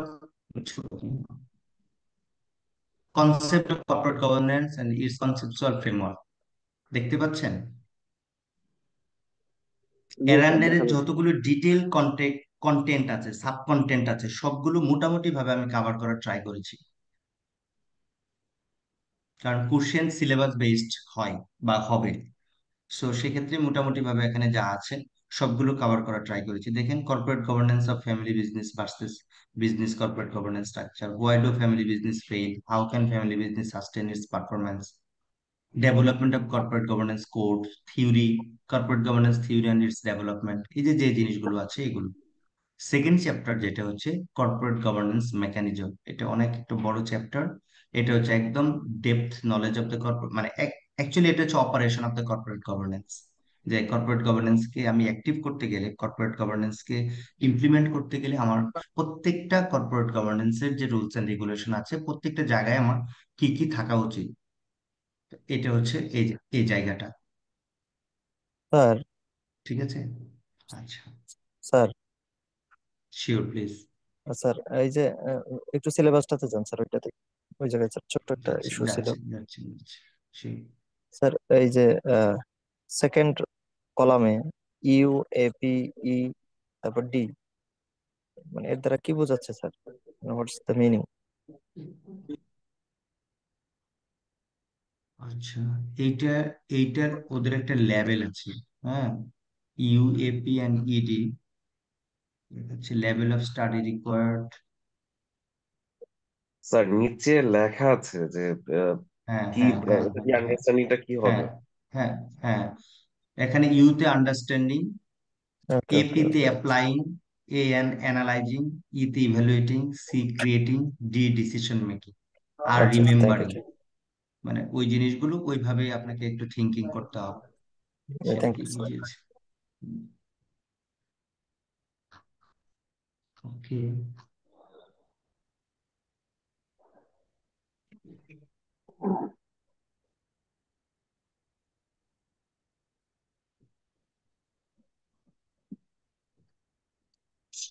corporate governance mechanism দেখতে পাচ্ছেন না স্লাইড, এইটা ফাইলটা? জি স্যার, দেখা স্যার দেখা যাচ্ছে। যাচ্ছে। আচ্ছা, ফার্স্টলি যদি একটু ডিফাইন করি যে অ্যাকচুয়ালি কর্পোরেট গভর্নেন্স মেকানিজমটা কি। অ্যাকচুয়ালি এটা একটা প্রসেস যেখানে একটি কর্পোরেশনের যে রুলস রেগুলেশন সিস্টেম বা প্রসেস যেটা আছে সেটা সেট আপ থাকবে। ইভেন এমন ভাবে সেট আপ থাকবে যেটা যেন ইমপ্লিমেন্ট করা যায় very efficient and effectively for the interest of the stakeholder. ঠিক আছে, যাতে করে যেন আপনার all parties, that means all stakeholders, তাদের ইন্টারেস্টটা প্রটেক্টেড হয় অ্যান্ড প্রিভেন্ট এনি মিসকন্ডাক্ট। এখানে তিনটি ইম্পর্টেন্ট জিনিস, এটা হচ্ছে কর্পোরেট মিসকন্ডাক্ট, কর্পোরেট মেকানিজম এস্টাবলিশমেন্টের তিনটা জিনিস, সেটা হচ্ছে corporate misconduct, enhance accountability and improve decision making. এই মেকানিজম এই তিনটা জিনিসকে এনশিওর করবে। These mechanisms help prevent corporate misconduct, enhance accountability, and improve decision making. তিনটে জিনিস খুব গুরুত্বপূর্ণ, কর্পোরেট মিসকন্ডাক্ট, আমি আবার রিপিট করছি, enhance accountability and improve decision making. এই হচ্ছে কর্পোরেট গভর্নেন্স মেকানিজম। এই মেকানিজমকে দুই ভাগে ভাগ করা যেতে পারে, একটা হচ্ছে internal mechanism, external mechanism. That means within the অর্গানাইজেশনে আমার কর্পোরেট গভর্নেন্স মেকানিজম যেটা আমরা ফলো করতে পারি সেটাকে আমরা বলবো ইন্টারনাল। আর আউটসাইড অফ দ্য অর্গানাইজেশন, যেমন হচ্ছে আমাদের রেগুলেটরি বডি আছে, ইনভেস্টর আছে, কাস্টমার আছে, সাপ্লায়ার আছে, তাদের জন্য যে মেকানিজম গুলো আমরা করতে পারি তাদের, সেগুলোকে বলবো আমরা ইন্টারনাল মেকানিজম। আর উইদিন দ্য অর্গানাইজেশন হচ্ছে যারা অপারেশনে আছে, যেমন ম্যানেজমেন্ট, তো ম্যানেজমেন্টের জন্য যে আমরা কর্পোরেট গভর্নেন্সটা এনশিওর করব সেটা আমাদের ইন্টারনাল মেকানিজম হতে পারে। ইন্টারনাল কর্পোরেট গভর্নেন্স মেকানিজম, হ্যাঁ আমরা এটা পড়ে আসলাম। তো এই জায়গায় যাওয়ার আগে একটা কথা আমি কয়েকবার বলেছি, এটা আমি আরেকটু ডিফাইন করব, সেটা হচ্ছে বোর্ড অফ ডাইরেক্টর। ঠিক আছে, এর আগেও একটু কথা বলেছি বোর্ড অফ ডাইরেক্টর, এখানেও বলবো যে আমি বলেছিলাম যে বোর্ড অফ ডাইরেক্টর হচ্ছে একটা গভর্নিং বডি। এই জায়গাও ঠিক সেম একই কথা বলা আছে। They are responsible for overseeing the company's strategy and policy and ensuring financial accountability and protecting the interest of the shareholder and stakeholder. Actually, the board plays crucial role in corporate governance and decision making. Actually, বোর্ডটা হচ্ছে কি, বোর্ডটা হচ্ছে তারা একটা body, they that body will conduct the organisation for the interest of all the parties. Parties বলবো, সেখানে share হোল্ডারও আছে, স্টেক হোল্ডারও আছে, যেখানে financial accountability and strategic decision তারা দেখে থাকবে, তারা করে থাকবে, এগুলোর জন্য তারা অ্যাকাউন্টেবল হবে। এই হচ্ছে বোর্ড অফ ডাইরেক্টর। তো তারা কিভাবে কাজ করবে, তারা কাজ, ও, আচ্ছা, তাদের ফরমেশনটা কেমন হতে পারে? তাদের ফরমেশন হতে পারে এক্সিকিউটিভ ডাইরেক্টরের একটা পার্টিসিপেশন থাকতে পারে বোর্ড অফ ডাইরেক্টরে। এক্সিকিউটিভ ডাইরেক্টর কারা? যারা হচ্ছে ডে টু ডে অপারেশনে থাকে, তারা হচ্ছে এক্সিকিউটিভ ডাইরেক্টর। নন এক্সিকিউটিভ ডাইরেক্টরের কম্বিনেশনে বোর্ড অফ ডাইরেক্টর হতে পারে। অ্যান্ড লাস্ট ওয়ান হচ্ছে ইন্ডিপেন্ডেন্ট ডাইরেক্টরের কম্বিনেশনে বোর্ড অফ ডাইরেক্টর হতে পারে। যারা টোটালি আনবায়াসড হবে, তারা টোটালি ইন্ডিপেন্ডেন্ট ডাইরেক্টর হবে কারা? যারা হচ্ছে outside of the organisation, even অর্গানাইজেশনের সাথে তাদের কোনো ইনভলভমেন্ট নাই। আমরা দেখে থাকবো যে who can be the independent director. বাংলাদেশের যে কর্পোরেট গভর্নেন্স কোড আছে 2018-এর, সেখানে বলা আছে who can be the independent director, সেই জায়গাতে এই জিনিসগুলো আছে। ফার্স্টলি যে এটা একটা ধারণা যে বোর্ড অফ ডাইরেক্টর বলতে আমরা কি বুঝছি, ইভেন এই বোর্ড অফ ডাইরেক্টরের মধ্যে কারা থাকতে পারে। তিন ধরনের ডাইরেক্টর আমরা বলছি, এক্সিকিউটিভ ডাইরেক্টর ইনভলভমেন্ট থাকতে পারে, নন এক্সিকিউটিভ ডাইরেক্টর ইনভলভমেন্ট থাকতে পারে, and as well independent director involvement থাকতে পারে। আচ্ছা, এই বোর্ড অফ ডাইরেক্টরের যে ভূমিকাটা, যে রোলটা, তার মধ্যে একটা হচ্ছে ম্যানেজমেন্ট ওভারসাইট অ্যান্ড লিডারশিপ।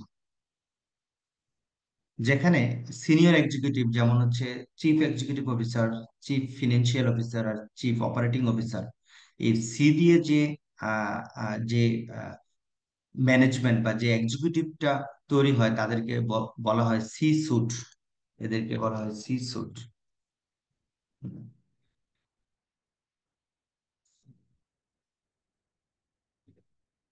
এই সি সুটদেরকে ওভারসাইট করা, এটা হচ্ছে বোর্ড অফ ডাইরেক্টর রেসপন্সিবিলিটি। এই সি সুট যারা আছে, দ্যাট ইজ সিইও যারা আছে, সিএফও যারা আছে, সিইও যারা আছে, তাদের তাদের অ্যাক্টিভিটিস কে লুক আফটার করা, তাদের দ্বারা কাজ করিয়ে নেওয়া, এটা হচ্ছে আমাদের এই বোর্ড অফ ডাইরেক্টরের হচ্ছে রেসপন্সিবিলিটি। হচ্ছে must ensure ethical business practice, definitely. যেমন Tesla CEO and executives report to the board of strategy and decision. এখন এই যে যে সিইও আছে, সিএফও আছে, they are liable to the board of director. Board of director strategy making করবে, তারা policy making করবে, তার ইমপ্লিমেন্টেশন হবে সিইও, সিএফও আর সিইও দ্বারা। আর ওই বোর্ডের মধ্যে এদেরও কিন্তু ইনভলভমেন্টটা আছে। আচ্ছা, then internal audit and control system.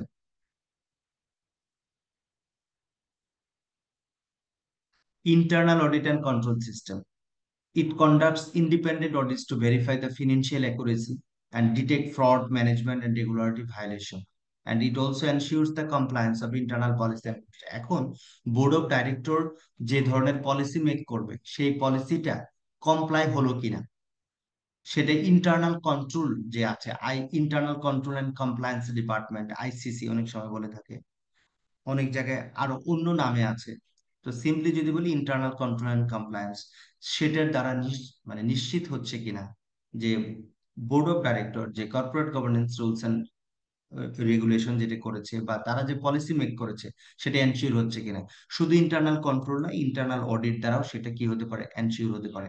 That means internal audit and internal control ultimately তারা রিপোর্ট করবে কাকে, বোর্ড অফ ডাইরেক্টরকে। Then ownership structure and shareholder rights. Board of ডাইরেক্টরের ক্ষেত্রে তাদের ক্লিয়ারলি ডিফাইন থাকবে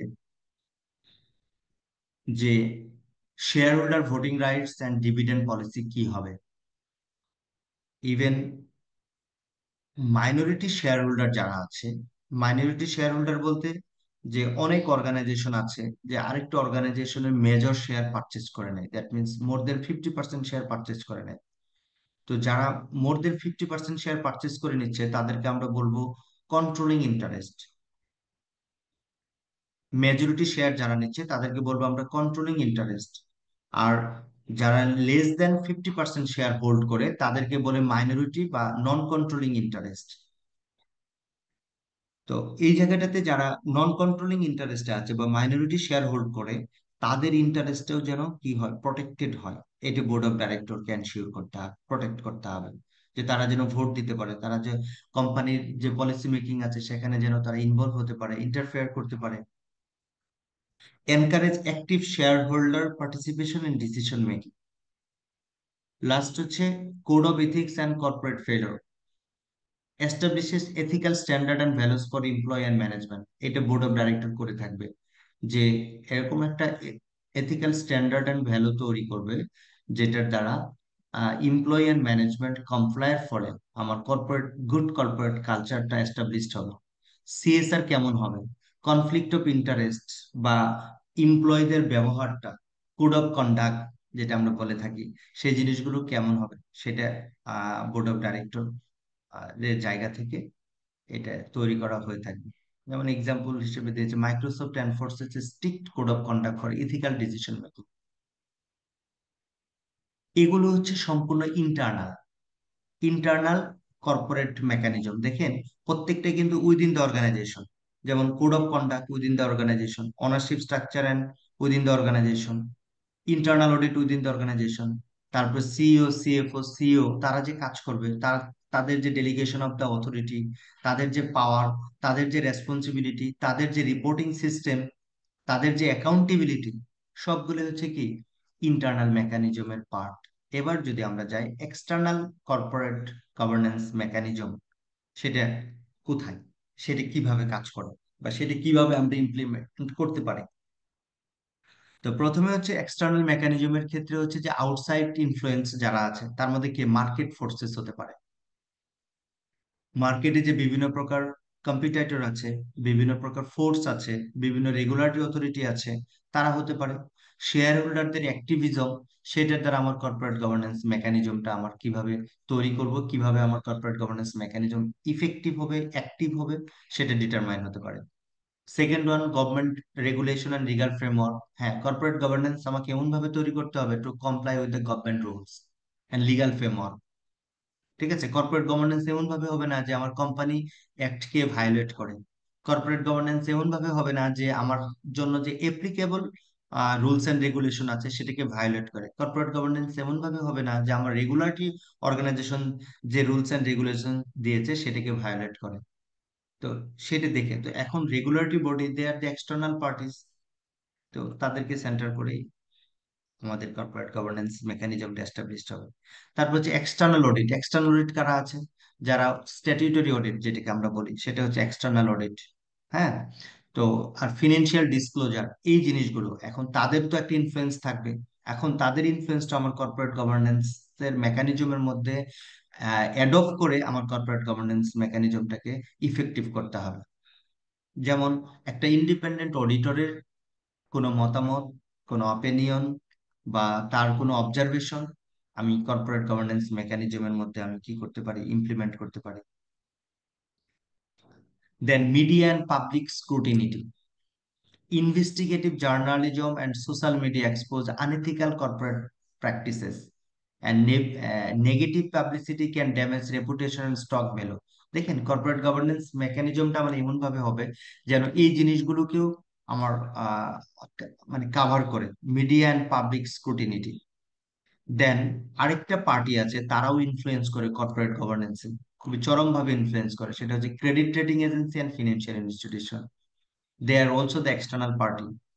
ঠিক আছে, তারাও কর্পোরেট গভর্নেন্স মেকানিজমকে ইনফ্লুয়েন্স করে।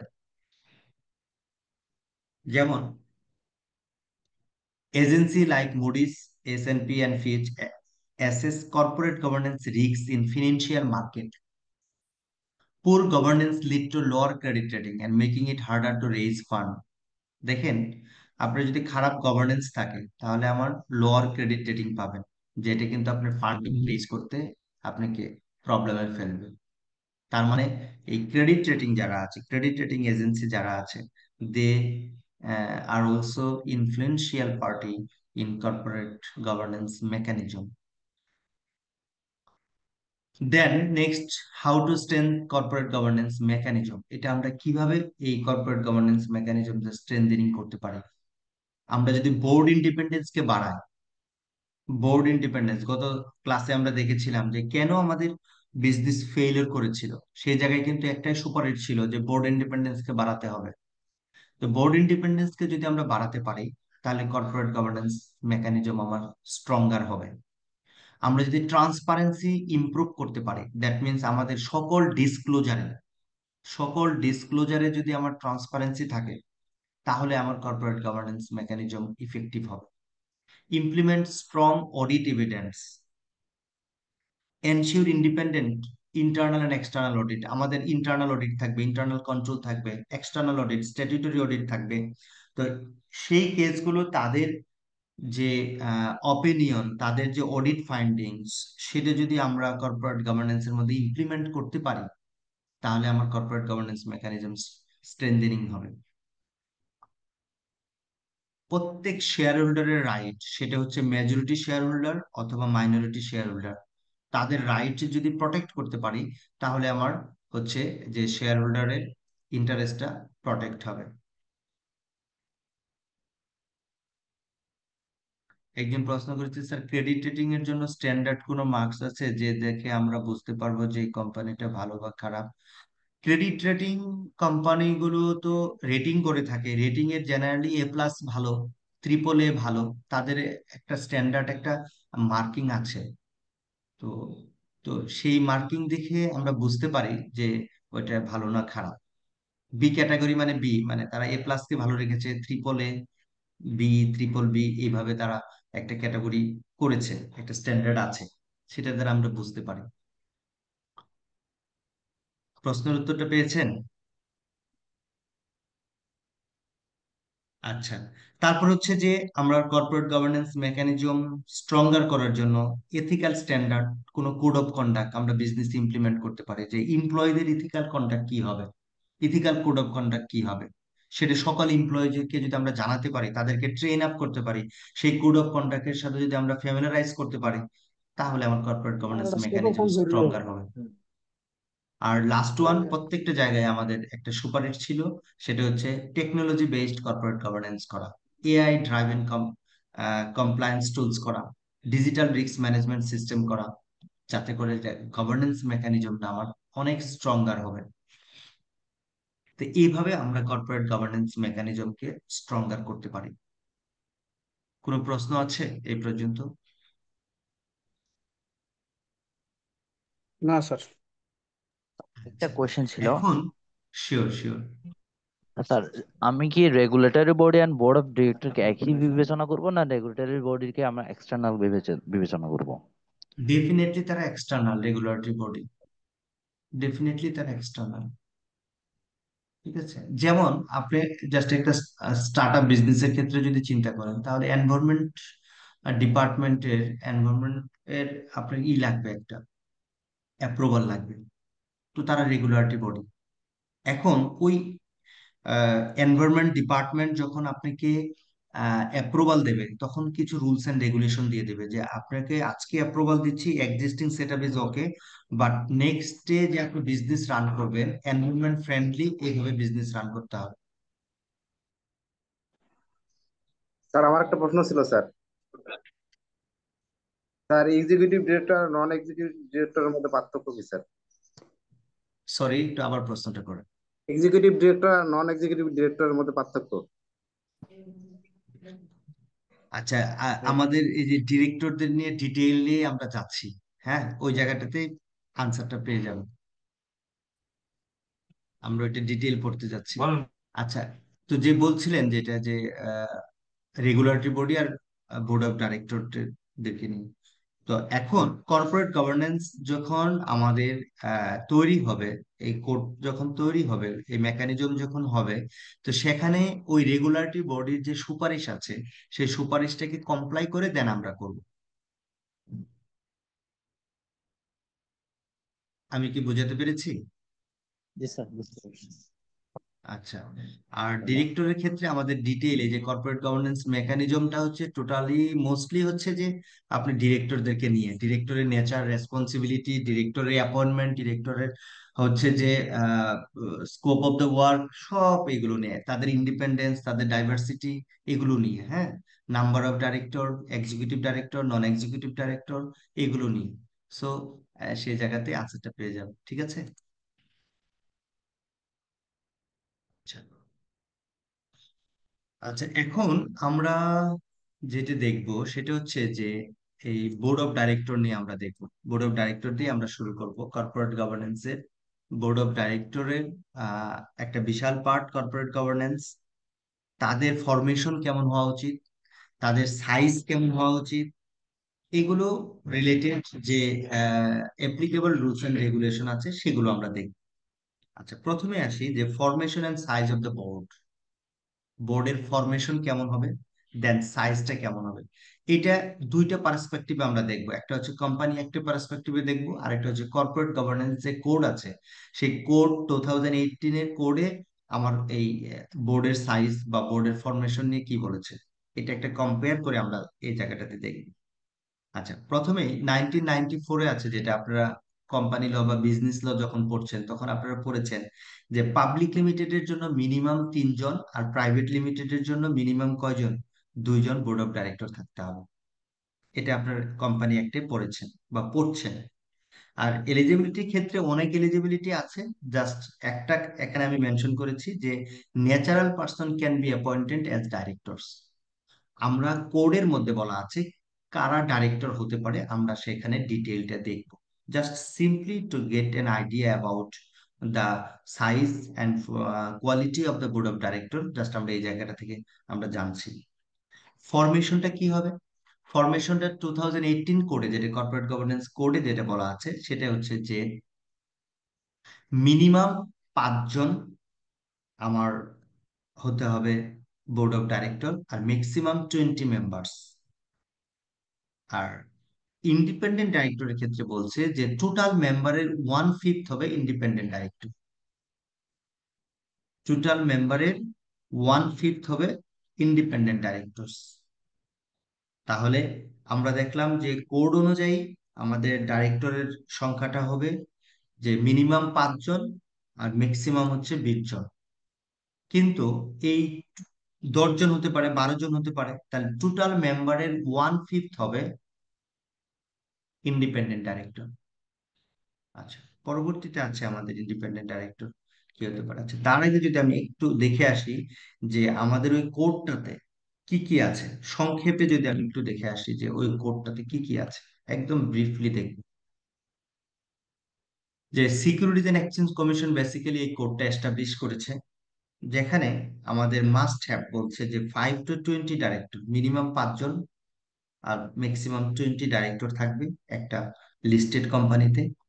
আর ইন্ডিপেন্ডেন্ট ডাইরেক্টর তো থাকবেই। ইন্ডিপেন্ডেন্ট ডাইরেক্টরের ক্ষেত্রে বলছে কি 1/5, এটা বলছে 1/5। নতুন একটা সার্কুলার আসছে, যদি ফ্র্যাকশন হয়ে যায় তাহলে সেটাকে ইন্টিজার করে আর কি নিতে হবে। যেমন 1.2 আসছে, তাহলে আপনাকে 2 জন নিতে হবে। আগে এরকম ছিল 1.5 এর উপর হলে দেন 2 জন নিতে হতো। তো পরবর্তীতে এটা না, ফ্র্যাকশন আসলে পরবর্তীটাকেই আর কি কনসিডার করতে হবে। এটা একটা নতুন একটা নোটিফিকেশন আসছে। 1/5 অফ টোটাল মেম্বার। মেম্বার বলতে আমরা বোর্ড মেম্বারকে মিন করব। আচ্ছা, এখন ইন্ডিপেন্ডেন্ট ডাইরেক্টরের কিছু এই জায়গাটাতে কিছু কন্ডিশনস দেওয়া হচ্ছে। প্রথমত বলছে যে can not hold more than 1% share. যে ইন্ডিপেন্ডেন্ট ডাইরেক্টর হবে সে ওই কোম্পানির 1%-এর বেশি শেয়ার কি করতে পারবেন, হোল্ড করতে পারবেন। মাস্ট নট হ্যাভ ফ্যামিলি টাইস। তার ফ্যামিলি টাইস থাকা যাবে না, মানে ওই ফ্যামিলির সাথে, ফ্যামিলি যদি বিজনেস হয়ে থাকে, ইভেন কোনো ফিনান্সিয়াল ইন্টারেস্ট সেখানে থাকা যাবে না। এখন বলতে পারেন যে স্যার যদি তার 1%-এর নিচে শেয়ার হোল্ডিং হয় তাহলে তার তো একটা ফিনান্সিয়াল ইন্টারেস্ট আছে।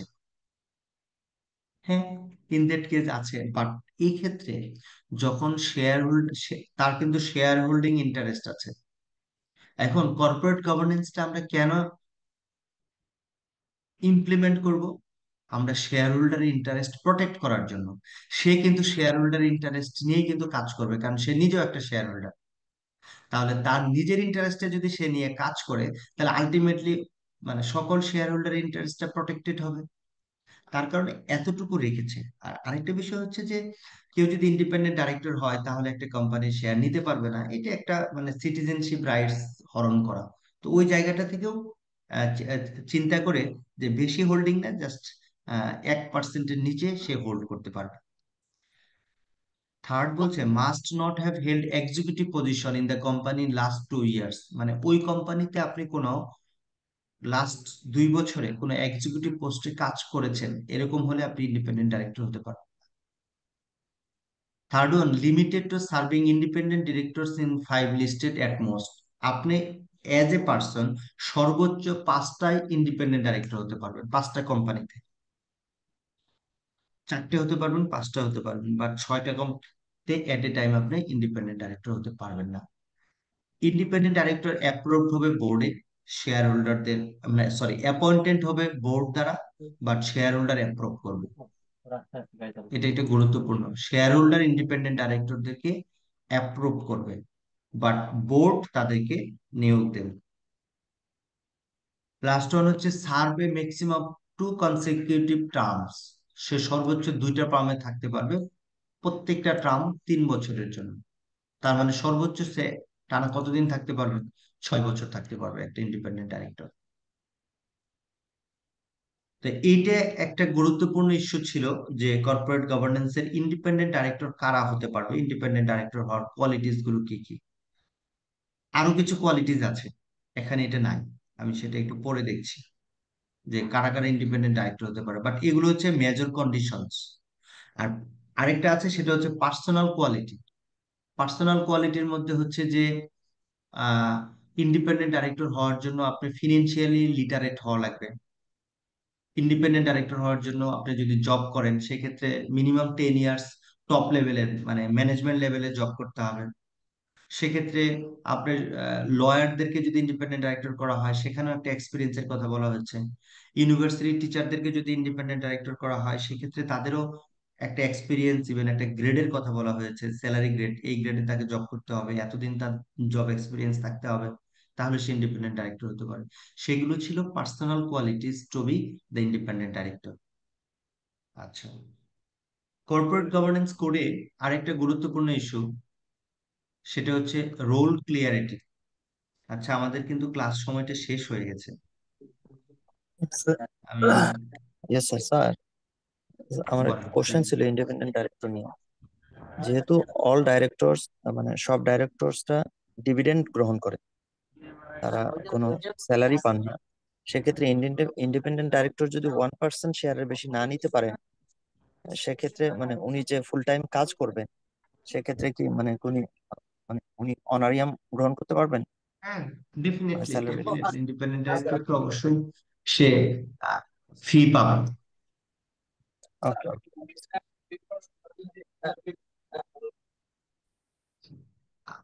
না হলে দেখেন একটা একটা ইন্ডিপেন্ডেন্ট ডাইরেক্টর সে শেয়ার হোল্ড করলো না, সে ইন্ডিপেন্ডেন্ট ডাইরেক্টর হলো, সে কোন ইন্টারেস্টে, তারও তো কিছু পার্সোনাল ইন্টারেস্ট থাকতে হবে, সে অবশ্যই ফি পাবে।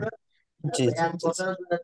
আচ্ছা, ক্লাস আর বেশিক্ষণ কন্টিনিউ করবো না, 7 মিনিট কন্টিনিউ করবো, 12:40 ক্লাস শেষ করব, ঠিক স্যার আছে? অফিসে আছে স্যার, অফিস চলছে, হ্যাঁ, অফিস থেকে পুরো 1 ঘন্টা মানে অফিসে আছে স্যার, অফিস থেকে অফিস করতেছি। আছে তো। আচ্ছা, অফিস থেকেই করছেন। জি স্যার, আচ্ছা আজকে একটু সুযোগ পেয়ে গেছি তাই স্যার। আচ্ছা আচ্ছা, করেন, অফিস থেকে করেন। অফিস করে সিএমএ করাটা এক অর্থে ইজি, আরেক অর্থে ডিফিকাল্ট। অফিস করে সিএমএ করাটা difficult in that sense time constraint, আর easy in that sense your knowledge is blended. Hmm, আপনার নলেজ রাইট। ব্লেন্ডিং হচ্ছে, আপনি প্র্যাকটিক্যালি দেখছেন, আপনি নলেজ ব্লেন্ডিং এর দ্বারা, নলেজ শেয়ারিং এর দ্বারা আপনার খুব ইজিলি পাস করতে পারবেন। আর এখানে বড় যে লিমিটেশনটা সেটা হচ্ছে টাইম জি স্যার, টাইমটা শর্ট সময়টা সেভিং। সময়টা খুব কষ্ট টাইমটা হয়ে যায় মেনটেন স্যার করা বের খুব করা। জটিল। দোয়া রাখবেন স্যার। স্যার তাহলে কি আমরা বলতে পারি যে অ্যাজ এ শেয়ার হোল্ডার হিসাবে উনি যে ফ্যাসিলিটি অন্যান্য শেয়ার হোল্ডার পায় উনি সেটা পাবেন, ডিভিডেন্ড বা অন্যান্য যে সুযোগ সুবিধা আছে, পাশাপাশি উনি ইন্ডিপেন্ডেন্ট ডিরেক্টর হিসাবে উনি রিমুনারেশন পাবেন। এখন ইন্ডিপেন্ডেন্ট ডাইরেক্টর যদি সে শেয়ার হোল্ড করে, শেয়ার হোল্ড করার ফলে সে তো শেয়ার হোল্ডার হিসেবে তার রাইটস একটা আছে। এখানে জি যেটা বলেছে যে মানে এখানে একটা রাইটস যেন তার না হয়, মানে কি বলবো, রাইটসটা যেন হরণ না হয়। সে যে একটা ব্যক্তি, তার একটা কোম্পানির শেয়ার তো তার কেনার রাইটস আছে। তো ওই জায়গাটা থেকে বলেছে যে সে শেয়ার হোল্ড করতে পারবে, কিন্তু সেটা বেশি না, 1%-এর বেশি না। তাই সে যখন শেয়ার হোল্ড করে তখন সে কিন্তু শেয়ার হোল্ডার। তো শেয়ার হোল্ডার হিসেবে তো তার রোলটা তো আছে, সেটা তো থাকবে। আর এই জায়গাটাতে চিন্তা করেছে যদি শেয়ার হোল্ড করে তাহলে আমার এখানে কনফ্লিক্ট অফ ইন্টারেস্ট ক্রিয়েট হয় কিনা, দেখেছে না, হয় না। কারণ কর্পোরেট গভর্নেন্সটাকে আমরা এস্টাবলিশ করবো এই জন্য, শেয়ার হোল্ডারের ইন্টারেস্টের জন্য। সুতরাং সে এজ এ শেয়ার হোল্ডার হিসেবে তার ইন্টারেস্ট আছে, সো নো প্রবলেম। তার ইন্টারেস্টে কাজ করলে আলটিমেটলি শেয়ার হোল্ডার ইন্টারেস্টে কাজ করে। জি স্যার, এই এটাই। কারণে একটা লিমিট দিয়েছে যে লেস, নট মোর দেন 1% সে হোল্ড করতে পারবে, পারবে না, সরি, মোর দেন 1%-এর বেশি সে হোল্ড করতে পারবে না, তার মানে লেস দেন 1% সে হোল্ড করতে পারবে। আচ্ছা, আরেকটা গুরুত্বপূর্ণ একটা ধারা কর্পোরেট গভর্নেন্স কোডের ক্ষেত্রে আছে। দেখেন, এই কোডটাকে জাস্ট আমি একটু ছোট করেছি, সেটা হচ্ছে আপনাকে আপনাদের সাথে কোডটা আমি শেয়ার করেছি গ্রুপে, এটা আপনারা পাবেন, এটা নেটে সার্চ করলেও পাবেন, আবার ইয়ে থেকে এই কর্পোরেট গভর্নেন্স কোড 2018, এই কোডটা জাস্ট এখানে যেভাবে আছে এটা, এগুলো একটু বুঝানো পড়ানো বা পড়া একটু আমার কাছে মনে হয় ডিফিকাল্ট। দেখেন এই 1%টা বিভিন্ন ভাবে কথা বলে দিয়েছে। হ্যাঁ, একটু জাস্ট আমরা একটু সহজ করে আমরা জাস্ট ক্লাসটা কন্টিনিউ করছি। এখানে দেখেন আমরা বলেছি যে মানে কনসিকিউটিভ সে দুইবার হতে পারে, এই জায়গায় কি বলছে, who has not been an executive of the company in immediately preceding two, আচ্ছা, মানে সে এক্সিকিউটিভ হিসেবে 2 বছরের বেশি থাকতে পারবে। অনেকগুলো এখানে বলা আছে, অনেক বিষয় এখানে আসছে। স্যার ডাইরেক্টরের ক্ষেত্রে আরেকটা আরেকটা কোশ্চেন ছিল হ্যালো ইন্ডিপেন্ডেন্ট স্যার। ডাইরেক্টরের ক্ষেত্রে। Sir sure, please, sure. Sir sir যদি হ্যালো। 6 বছর পর্যন্ত একটা প্রতিষ্ঠানে থাকতে পারবে মানে ইন্ডিপেন্ডেন্ট ডাইরেক্টর হিসেবে, কিন্তু আফটার মানে 6 বছর পর মানে তখন কি স্যার মানে সে কোনো এক্সিকিউটিভ লেভেলে বা সে ম্যানেজার লেভেলের কোনো পোস্ট হোল্ড করে কাজ করতে পারবে? এখন এই বিষয়টা বলা নেই, এই কোডে এই বিষয়টা বলা নাই। আপনি সে ধরেন আপনি 6 বছর 2 টার্মে টানা আপনি ইন্ডিপেন্ডেন্ট ডাইরেক্টর হিসেবে নিয়োগ হলেন, আপনি 6 বছর কাজ করলেন, করার পরে আপনার ইন্ডিপেন্ডেন্ট ডাইরেক্টরশিপ শেষ হয়ে গেল, তারপরে আপনি জি যদি জি, আচ্ছা। ম্যানেজমেন্টে যান, যদি আপনি ম্যানেজমেন্টে যান এই বিষয়ে কিছু বলা নেই। বাট যদি আপনি ম্যানেজমেন্টে যান, তাহলে তো আপনি ইন্ডিপেন্ডেন্টলি আপনি ডাইরেক্টরশিপ আপনি রান করেন নাই, ও আচ্ছা, এই জায়গায় একটু কোশ্চেন ঠিক থেকেই আছে? যায়। হ্যাঁ, হ্যালো স্যার। কোশ্চেন অবশ্যই থেকে যায়। তার মানে আপনি 6 বছর সেখানে এমন ভাবে ডিভোটেড ছিলেন, আপনি শুধু পার্সোনাল ইন্টারেস্টে কাজ করেছেন, 6 বছর পর সেখানে একটা এবার আপনি জবে গেছেন। আলটিমেটলি আরেকটা জিনিস হচ্ছে, ইন্ডিপেন্ডেন্ট ডাইরেক্টর বা ডাইরেক্টর তো ডেফিনেটলি ম্যানেজমেন্টের উপরে, কারণ ম্যানেজমেন্ট কি করবে সেটা সেট অফ কে করবে, আর ম্যানেজমেন্ট ওভারসাইট কে করবে, লুক আফটার কে করবে, সেটা হচ্ছে আপনার এই ডাইরেক্টর, সেটা হচ্ছে ইন্ডিপেন্ডেন্ট ডাইরেক্টর। তা এখন আপনি যে আবার ম্যানেজমেন্টে তো ল লেভেলে আপনি যেতে পারেন না, প্রথম কথা। দ্বিতীয় কথা, আপনি যদি যেয়ে থাকেন তাহলে তাহলে তো কনফ্লিক্ট অফ ইন্টারেস্ট ক্রিয়েট হয়, তাই না? জি সেরকম কিছু বলা নেই। হ্যালো হ্যালো স্যার, আর একটি, সালাম আলাইকুম। ওয়ালাইকুম আসসালাম। হ্যালো স্যার, ওই যে যে কোডটা শেয়ার করছেন ওটা কোথায় পাবো স্যার? ওটা কোথায় শেয়ার করছেন? ওটা এই বাংলাদেশ কোডটা এক্সিস শেয়ার ব্যাংক করেছি অফিস।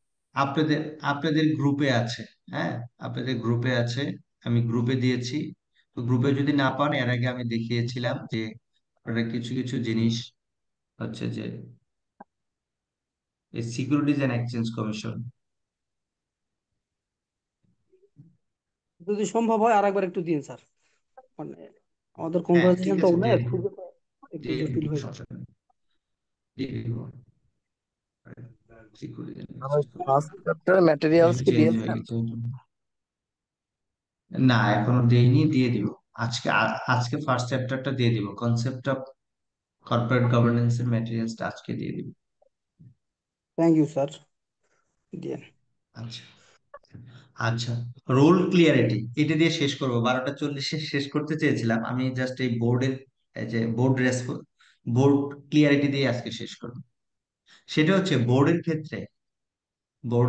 বোর্ডের ফরমেশনের ক্ষেত্রে একটা রোল আছে, একটা বোর্ডের চেয়ার আছে, যেটাকে বলে চেয়ার অফ দ্য বোর্ড, তাকে বলে চেয়ারপারসন। বোর্ডের ফরমেশনের ক্ষেত্রে সিইও আসবে, চিফ এক্সিকিউটিভ অফিসার সেও আসবে, কিন্তু কর্পোরেট গভর্নেন্সে যেটা আগে প্র্যাকটিস ছিল, পরবর্তীতে ক্লিয়ারলি করে দিয়েছে, সেটা হচ্ছে যে চেয়ারপারসন অ্যান্ড দ্য সিইও, বাংলাদেশে বলে MD, roles must be held by separate individuals. বুঝতে পারলাম? দ্যাট মিনস সিইও বোর্ডের এবং এমডি আলাদা চেয়ারপারসন, হবে। হ্যাঁ, এই দুইটা সম্পূর্ণ সেপারেট পার্সন দ্বারা হবে। আরো বলেছে chairperson must be non executive director. যদি এমডি হচ্ছে এক্সিকিউটিভ ডাইরেক্টর, তার মানে যদি আলাদা মিন করে, তারপরও ক্লিয়ার করে দিয়েছে সে অবশ্যই নন এক্সিকিউটিভ ডাইরেক্টর হবে। CEO or MD can not সাইমultaneously hold CEO position in other listed company. হ্যাঁ, বিগত সালে এটা নিয়ে একটা প্রশ্ন হয়েছিল। এখানে বলছে CEO or MD can not সাইমultaneously hold CEO position in other listed company. তার মানে at a time a CEO or MD can not hold two CEO or MD, মানে দুইটা প্রতিষ্ঠানে সে সিইও or এমডি সে হতে পারবে না এট এ টাইম। ক্লিয়ার? এই যে এগুলো থেকে ধরেন এমসিকিউ বা ট্রু অর ফলস কোশ্চেন করা ইজি, এগুলো আমাদের একদম টু দা পয়েন্টে জানতে হবে, দেন আমরা আনসার করতে পারবো।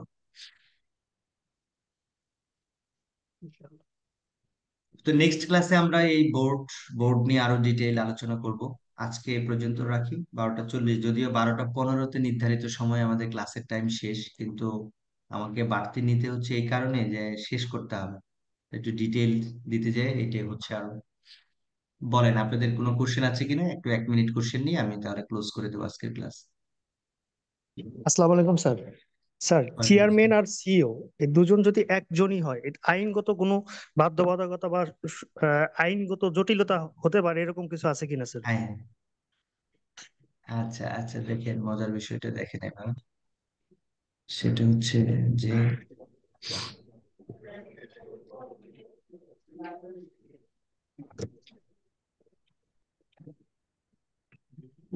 বোর্ড অফ ডাইরেক্টরস হচ্ছে ম্যানেজমেন্ট। ম্যানেজমেন্টের মধ্যে কারা আছে বলেন তো আপনি?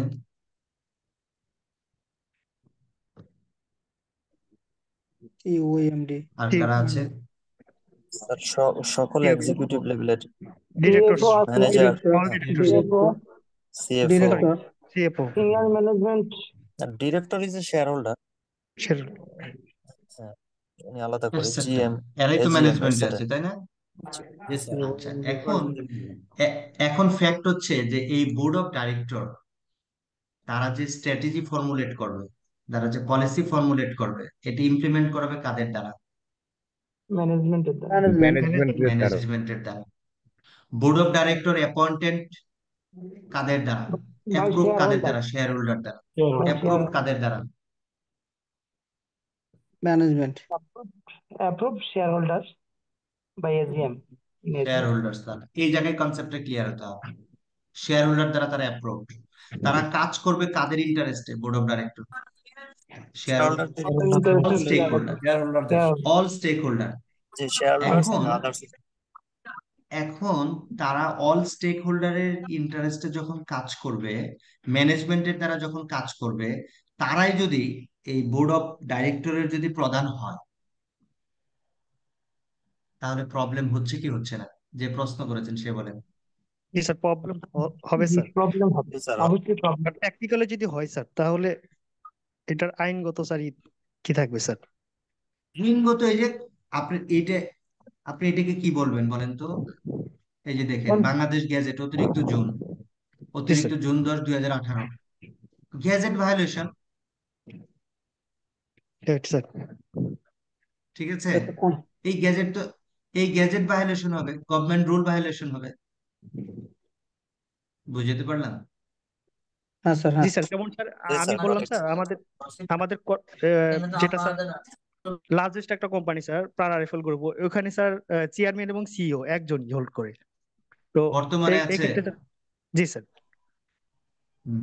সেক্ষেত্রে বলেন, ওরা তো লিস্টেড না, এই কারণে তো ওদেরকে ধরা যাচ্ছে না, এই কারণে তো এরা ফেল করবে। ফ্যামিলি বিজনেস কেন ফেল করছে আপনি বলে দিবেন। ফ্যামিলি বিজনেসের যখন কেস স্টাডি আসবে তখন বলে দিবেন যে তারা মানে কেন কর্পোরেট গভর্নেন্স তারা ফেল করছে, কেন তারা বিজনেস তাদের সাস্টেনেবিলিটি পাচ্ছে না। কারণ তাদের এখানে কনফ্লিক্ট অফ ইন্টারেস্ট আছে। তারা এখানে বোর্ড অফ ডাইরেক্টর এর যে চেয়ার আর হচ্ছে যে ম্যানেজমেন্টের যে head, both are same.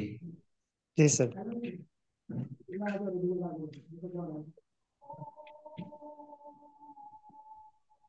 Clear sir.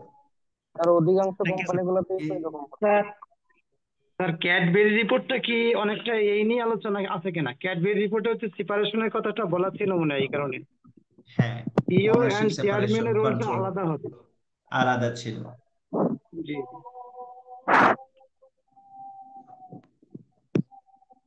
Okay, thank you, সবাই ভালো থাকবেন। আবার নেক্সট ক্লাসে আসসালামু নেক্সট আলাইকুম। উইকে দেখা হবে। ওয়ালাইকুম আসসালাম।